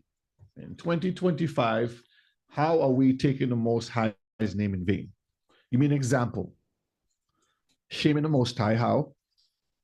We've been seeing how some of these brothers out there are doing it, right? We just saw several examples. He's calling on the name of the Most High in Hebrew, wearing symbols and different things, claiming, but yet his heart is what? Far. You have a form of godliness, but you're denying what the scripture is telling you to do. You're denying the power of the law, the lingo, the music, Ebonics, yep, all that's correct. Okay, continue, Kifo. Verse 8. Remember the Sabbath day to keep it holy. 6 days shalt thou labor and do all thy work. But on the seventh day is the Sabbath of Yahweh thy Elohim. In it thou shalt not do any work, thou, nor thy son, nor thy daughter, nor thy manservant, nor thy maidservant, nor thy cattle, nor thy stranger that is within thy gates. Okay, pause a minute. Let me go up a little bit here. It says, remember the Shabbat day to keep it holy. And we've been teaching on this. We have plenty of videos on Rumble. Plenty of videos that talks about how we calculate, how we find what days of worship are, as far as the holy days are, when we talk about Leviticus 23, how we can calculate it, how we know when the year begins, when the month begins, and when we find out when the month begins, how we count to find out the day of worship that the Most High has told us to do. He says, but the seventh day is the Shabbat. So how are we breaking this today? Very simple. We are worshiping it on different days. That is not. We are doing all types of defilement on the Most High's days. We're working on those days. We're everything that we find ourselves doing willfully. I'm talking about when we do it willfully, we're breaking those laws, statutes, and commandments. Continue, Kiefer, verse 11. For in 6 days you are made heaven and earth, the sea and all that in them is, and rested the seventh day. Wherefore you are blessed the Sabbath day and hallowed it. Okay. Honor thy father and thy mother, that thy days may be long upon the land, which you are thy Elohim giveth thee. So how are we today, Mishpachah, not honoring our father and our mother? Do we see the generations today honoring their father and their mother? Matter of fact, I don't even think they have a father and a mother. when I say that, I'm referring to in their lives. People will say they have, what do they say? They have, they call it parents, but there's a term they use that you're just the person who brought me into the world, but you're not my father, you're not my mother. You know, you're just donors. But how are we not honoring our father and our mother? We're being disobedient.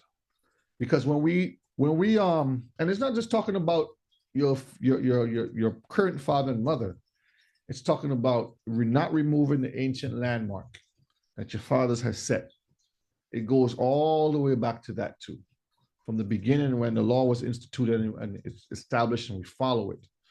When we don't honor those laws, statutes, and commandments, we are disobeying. Therefore, our life will be cut short. And we read earlier about, let me go back over here because I think there's some of y'all forget. Ecclesiastes verses, what was it, 8 and 11? No, what was it? Ecclesiastes, let me go. 8 and 11.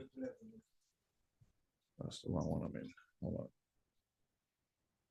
Ecclesiastes chapter 8 and verses 11. Let's look at that again.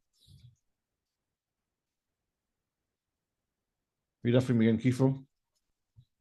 Because sentence against an evil work is not executed speedily, therefore the heart of the sons of men is fully set in them to do evil. All right, so when we go back to Exodus chapter 20, let me go back there, and we see that we're talking about honoring your father and your mother, that your days may be long upon the land which the Most High has given us, right? Right here. That your days may be long upon the land which Yahuwah, your Elohim, giveth you. But if we say it in ourselves that, oh, we're not going to do this no more because we're not being punished, we can understand that it's not something that's going to happen speedily, but it will come. That judgment will come. And our lives will be cut short. All right, verses 13. Thou shalt not kill. And how are we doing this today, Mishpachah? How are we killing today? Let's see who's thinking. The tongue, abortion. Good. That's a good one, Brother Akin. Slandering, conversation, toxicity. So we can find it in so many different ways. The music, the food, the way we dress, conversations, drugs, alcohol, the list is long. When we hate our brother, our neighbor, our Israelite, when we're giving them wrong information, meaning that we're like the brother is telling you to break the law, he is basically trying to kill you. And when you think about the little lights, the little children, there's a saying, monkey see, monkey do. Monkey Gets in trouble too. And children may not be able to comprehend your reasoning behind what you do, but they watch you. If you touch something, they'll watch what you're doing. They'll come up right behind you and touch the same thing. And then you have to correct them and tap them on the hand or correct them and say, no. And then gradually after a period of time, they'll understand as they get older what that is. But you can't kill, because if a child sees you doing certain things, they will come right after you and they will get destroyed because of just by watching. Mm-hmm. All right, read the next one, Kifo.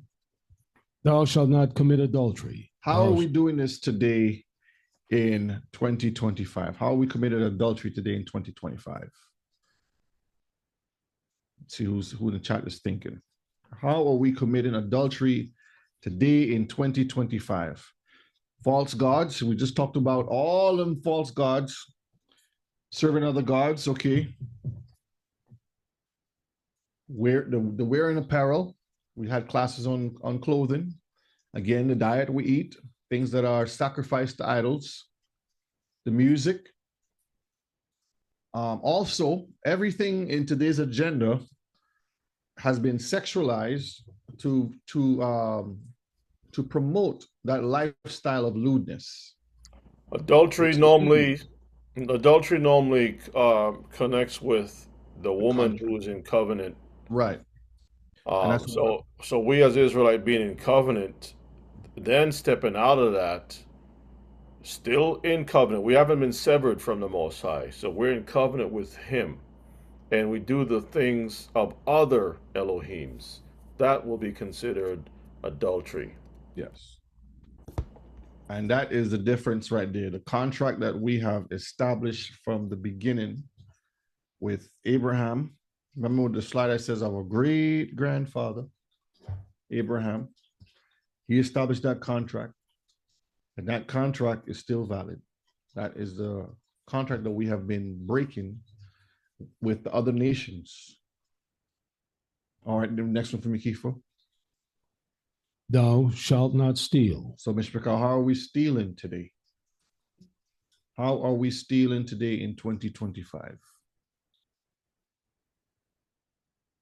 Come on, Mr. Carl, let's see who's thinking. Stealing. How are we stealing? We're stealing people's what? Time. When we steal. Nobody in chat can answer that one. How are we stealing today? Not given to the Most High, correct? Plain stealing, okay. Weights, false weights and unjust balances. Lives. Not supporting your own, the body itself. Not giving him his full attention, Ema said. Given to Caesar and not to the Most High. So I want y'all to think. This is why I'm just showing you how they try to take the law and move it away and say we don't need it no more, and how we actually fallen into that behavior of committing these wrongdoings, breaking the law itself, because we are actually doing the same thing they're doing. And this is where we have to be careful, take a step back, and make sure that we are crossing our T's and dotting our I's. All right, if we read the next one. Thou shalt not bear false witness against thy neighbor. And this is the big one that we can relate to. How are we bearing false witness against our neighbor? A lot of bickering going on between the different Hebrew Israelite brothers out there, going back and forth. We're supposed to all be waking up to the truth, but for some reason, we find ourselves in a battle. We find ourselves calling each other names and going around bearing false witness, gossip, tale bearing, debates. Yes. There's a lot of hearsay, Not not necessarily living with the people and knowing facts or whatever the case may be. There's a lot of reasons for that, but that's a huge problem among Israel. This is why we got so many different groups coming up. No different from the Christian church. It's just the same thing being repeated again, you know. And this is where it talks about love your neighbor as yourself. On these two commandments hang all the law and the prophets. But how we wanted to recite that and to say that, but yet we are false witness towards our own brothers and sisters. No, love your neighbor when you're with the same camp. That's how it works. When you're with the same camp, that's when you love your neighbor. Read the last one for me, Kifo. Thou shalt not covet thy neighbor's house. Thou shalt not covet thy neighbor's wife, nor his manservant, nor his maidservant, nor his ox, nor his ass, nor anything that is thy neighbor's. This is one that a lot of people look over. Thou shalt not covet thy neighbor's house. That's just one piece of it. Thy neighbor's wife, his manservant, his maidservant, his ox, or his ass, or anything that belongs to your brother.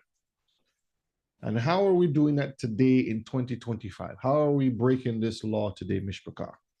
Lusting, of contentment, Hebrew fame, coveting Hebrew fame, social media. Okay, go We ahead. ain't trying to be like the Kardashians. You know, you see some Israelite doing certain things and you want to try to get that too. That basically the possessions of a person Yeah. you want to yeah, vainglorious pursuit is good. Yep. Yes, Ima. Shalom, brethren. Shalom. Shalom Eva. Covetousness could also make you break All of them. the sixth commandment. It could also make you do the eighth commandment. Mhm. It could also make you do the ninth commandment. Because when you covet something, it tends to make you go after these things. Coveting doesn't just mean looking at something and looking off. Yeah. It means deeply concentrating on the things Plotting. Scheming. until you reach out and take it. Mhm. Obsessed with it. That's what you're trying to say. You're obsessed yeah. with it. Obsessed with And go ahead yeah, with such obsession that you want to take another person's life sometimes that follows. Yeah. Obsession, which leads. They're all connected, Mishpachah. This is why he says if you break one, you break all, because Yeah. they're all connected in some form or some fashion. Like Rebbe always say, it's like a woven, interwoven, and they want to pull the threads and remove one at a time. When you start doing that, it breaks down the whole foundation. This is what all these other religions out there do. The law starts to fall apart, and then this is where you have a different flavor altogether. All right, so once we understand that all the laws are directly connected to all the prophecies, then we will understand that all the prophecies are the Most High's words that has been spoken, written, and established without end. So let's read Deuteronomy 29 and 29. It says, the secret things belong unto you who are our Elohim. This part is very important here. But those things which are revealed belong unto us and to our children forever, Mishpachah, that we may do all the words of this law. See, that's the difference. Do all the words of this law. What people try to do is they want to know the secret things. They don't care for the things that has been revealed. Right here. The things that have been revealed is the Most High says, these are the instructions. This is how you're going to live upon the earth. You're going to take care. I'll give you a job and a task to do. Take care of the animals, take care of the earth. You're going to build houses. You're going to plant gardens. You're going to have children. I don't want to do that. I want to know what God is thinking. I want to know what's behind his throne. I want to know what size shoes he wears. And you start looking at all kinds of different things. You know, if there's other planets out there that have other people, all kinds of stupid stuff people start to wander off on. He's telling you, focus on the things that I give you to focus on. And these things that he gave us to focus on, it belongs unto us and to our seed forever. Psalms 147, verses 19 and verse 20 says, he sheweth his word unto Jacob. So he came and he says, to the seed of Jacob, I'm going to give you the law, statutes, and commandments. When you read back, because we talked about Esau just Shabbat, right? And when you look at the records, Esau was a person in the field, and Jacob was a person in the what? Tents. What was he doing in the tents, Mishpachah? He was learning the law, statutes, and commandments. He was putting them to use. Yeah, that's another way of saying Torah. Whenever we see that word being in the tense, the tense, yes. Yeah, the Torah. So he was keeping the law, statutes, and commandments. He was keeping the Torah. So he showed his word unto Jacob, his statutes and his judgments unto Israel. So those judgments that he shewed unto Israel was the punishments, the corrections along the way throughout all these captivities. In no other nation that he say, I'm going to bring judgment upon you for breaking my law. can we find that anywhere in the 66 books, in the Apocrypha, Joshua, Jubilees, Enoch, that the Most High punished another nation besides Israel for not keeping his laws? You won't find it. He punished other nations for messing with us, or for doing going above and beyond in putting harm to us, because sometimes he would put other nations there to correct us, and they would go out and do more, like in the case of Esau, and he punishes them, but not for the law, statutes, and commandments, because the law, statutes, and commandments, we read right here. We continue to read verse 20 for me. Go ahead. He had not dealt so with any nation. So any other nation out there, he has not given the law, statutes, and commandments, and has punished them for breaking the law, statutes, and commandments. Continue. And as for his judgments, they have not known them. Praise ye Yahweh. See? So as for the punishments, the other nations have not known it because they have not received it. So when people ask the questions like, the law is done away with, and does it apply to everyone? No, Mishpachah. It only applies to Israel. This is a special contract and covenant that the Most High has given to his people. And we are supposed to take our time, relearn all of these laws, statutes, and commandments, and start to apply. This is why he says in verse 29 of Deuteronomy 29 says that we may do all the words of this law. All the words of this law, not some of it. So when we are living in these last days, 2025, and going on in the heathens calendar, because we know our new year hasn't started yet, right? When we are living in these current day, moment, period, present day, however you want to put it, when we are here, we are supposed to conduct ourselves separated from other nations. We have plenty of classes that we have been given and learning and looking at that we can actually learn and put to use. We should be having growth. Imagine you plant a seed and this seed is getting all this nutrients, fertilize, water, sun, the perfect temperature, the dirt, and the seed is just a fat, nice, juicy seed. And for years, you don't see no roots come out. You don't see no branch, no leaves, no stems, nothing from this seed. What would you do with that seed? He must have feed it to the chickens. Are you a seed, Mishpachah, that is not producing anything? In other words, we have all these classes, we have all of these teachings. What are we doing with it? Are we applying it in our lives today to make those changes? Or are we eating other doctrines? Are we going after other false doctrines? Are we eating from the mac and cheese brother? Are we having his... We got the sausage gravy. And the gravy. Are we having his sausage and his gravy? Are we eating from his table? The shrimp. Ella said the shrimp? Yeah. Anyone in the chat?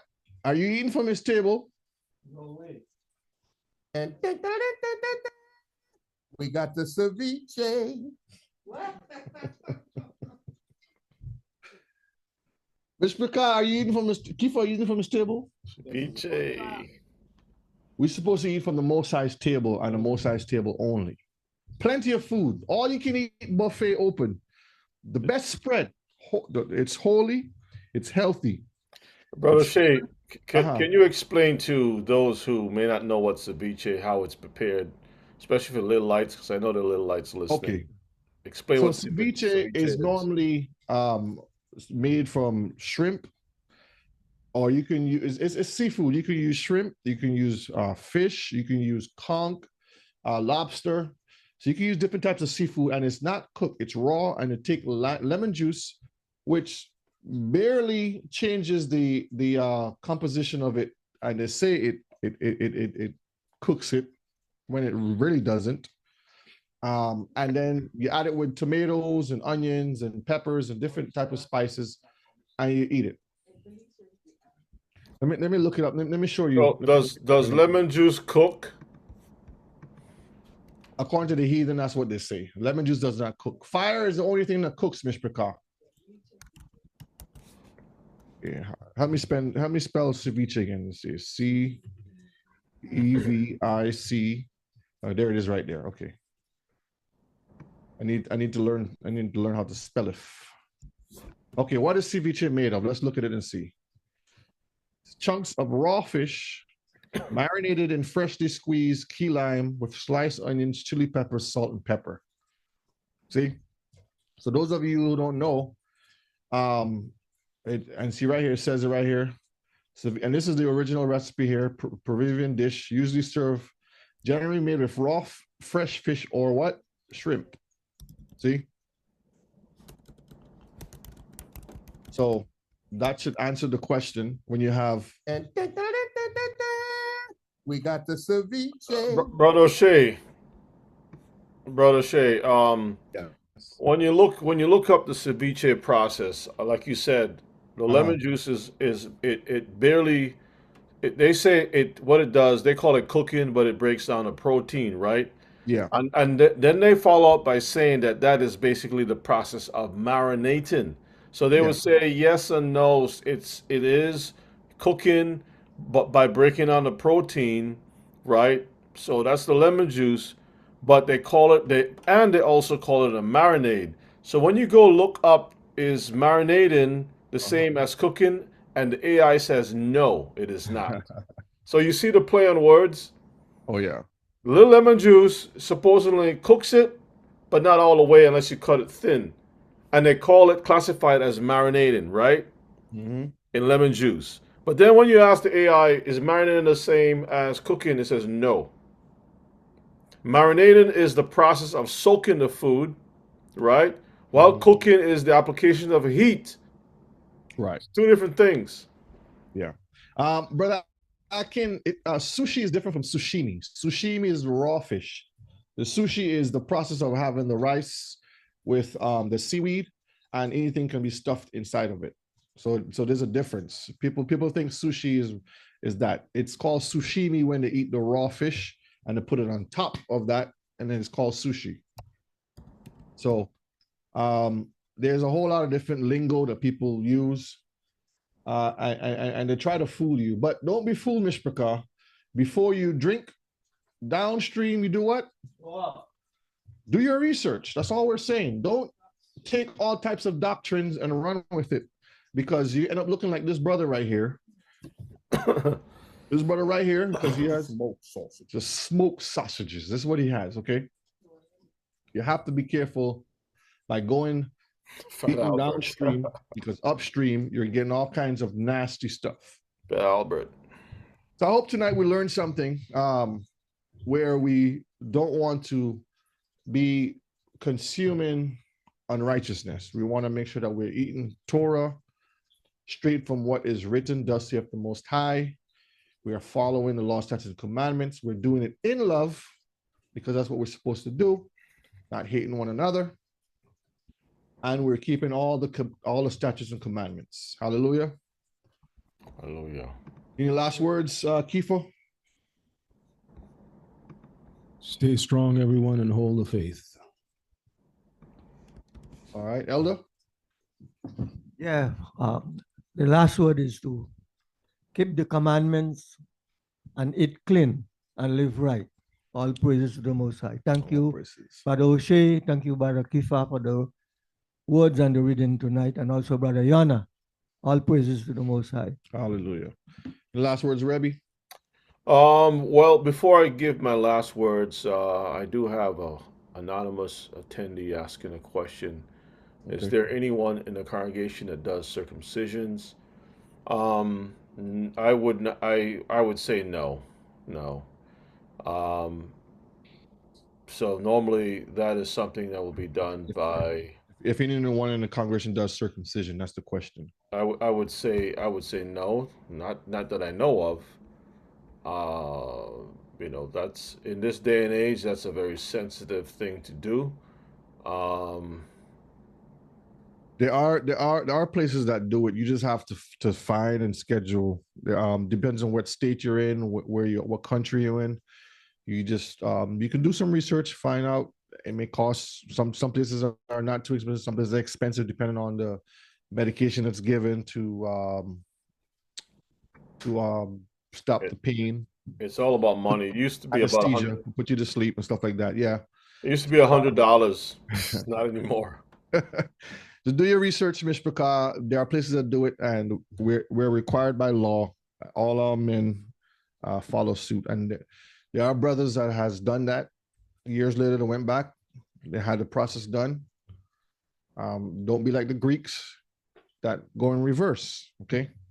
And also, Sister Seneca says that her power went out, so we pray that the Most High will restore your power. This is what we were talking about. And I've also mentioned, family, that one of the things that we all need to have are called sleeping bags. Every Yes. family should have sleeping bags for each member of the family at all times, especially in the winter time when you're traveling on the road. You put something in your car. A lot of times people are stuck on the road during winter storms and they have no help and they're frozen. If you have a sleeping bag, you can at least pull yourself in that thing and wait for help, right? And you'll be just fine. It'll be toasty in there. But if you don't have that, you'll find yourself in trouble. So now that the power is out, sis, having a sleeping bag is very good.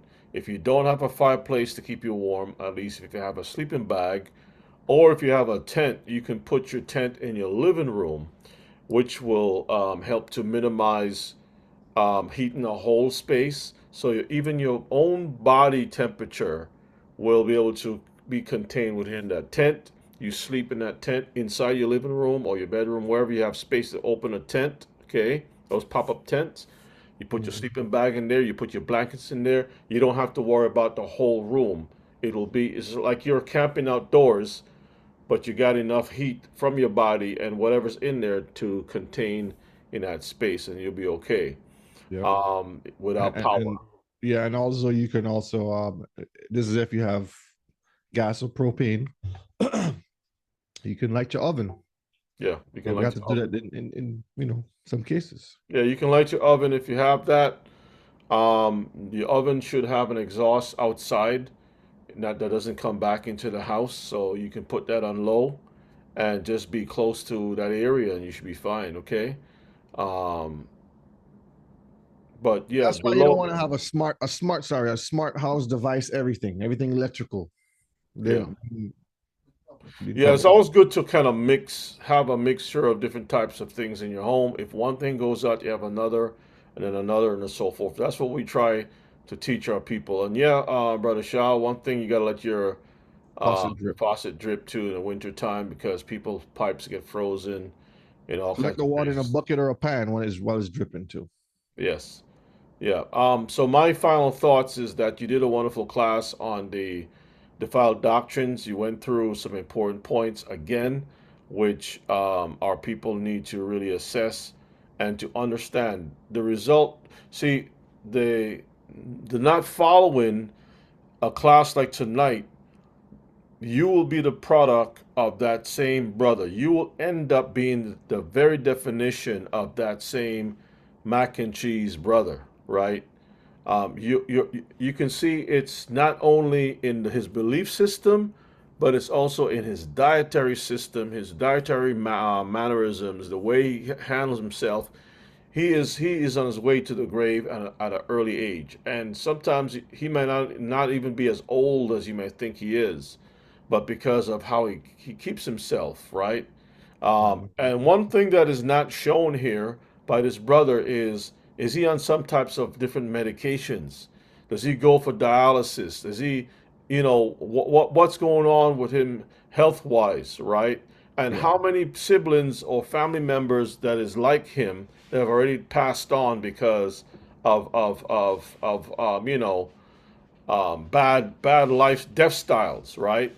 Death styles, and the Christian church will not really. They do sometimes, but in most cases, they open up the floodgates for people to practice whatever. Christ paid it all. Eat whatever it is. just pray over the thing and eat and so forth. And the doctrines are no different. Just believe in Jesus, which is the same thing as pray over whatever it is and it's clean. Believe in Jesus and you'll be saved. That's it. And they fail to see that the Messiah says you can just take the book of Revelations, just the parts where the Messiah is going to come, and see how he's going to reward people for their breaking of his commandments. Revelations 22 says those that defile and whatever it is, they will be cast into the lake of fire because they broke his commandments. So stay away from these mac and cheese defiled doctrines. It gives you spiritual obesity, which leads to death. And I want to thank Brother Shay and Brother Kifa and all of you all who has put in your bits and pieces in the Torah to help our people and to keep us on the track. May the Most High bless you. May the Most High keep you also during this winter season. All right, Elder. All praises to the Most High. Let us pray, family. Heavenly Father, we thank you for the teaching tonight. We thank you for everything that was said. We bless and praise your name.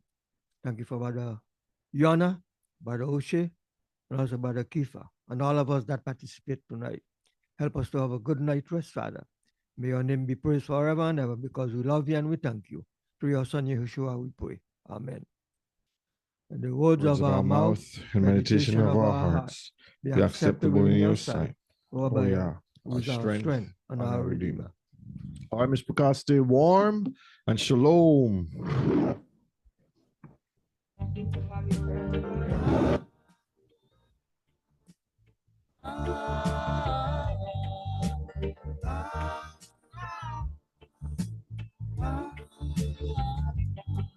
Trigger tsunami and left sickness, danger valley.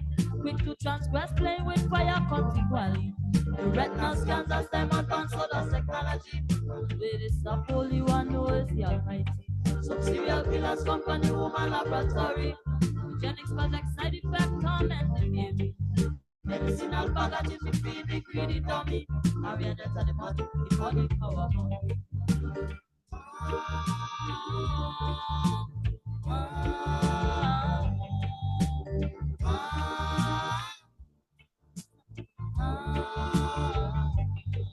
Humanity be charging it less already. Insanity tail a customizing species. Mercy harder interfere where they should not be. Backfire sit down patient in a them lobby. There's repercussion to just the acts of iniquity. In your cup of indignation there's no pity. There's no remorse and no way out and no sympathy. Continue to run your mouth and eye your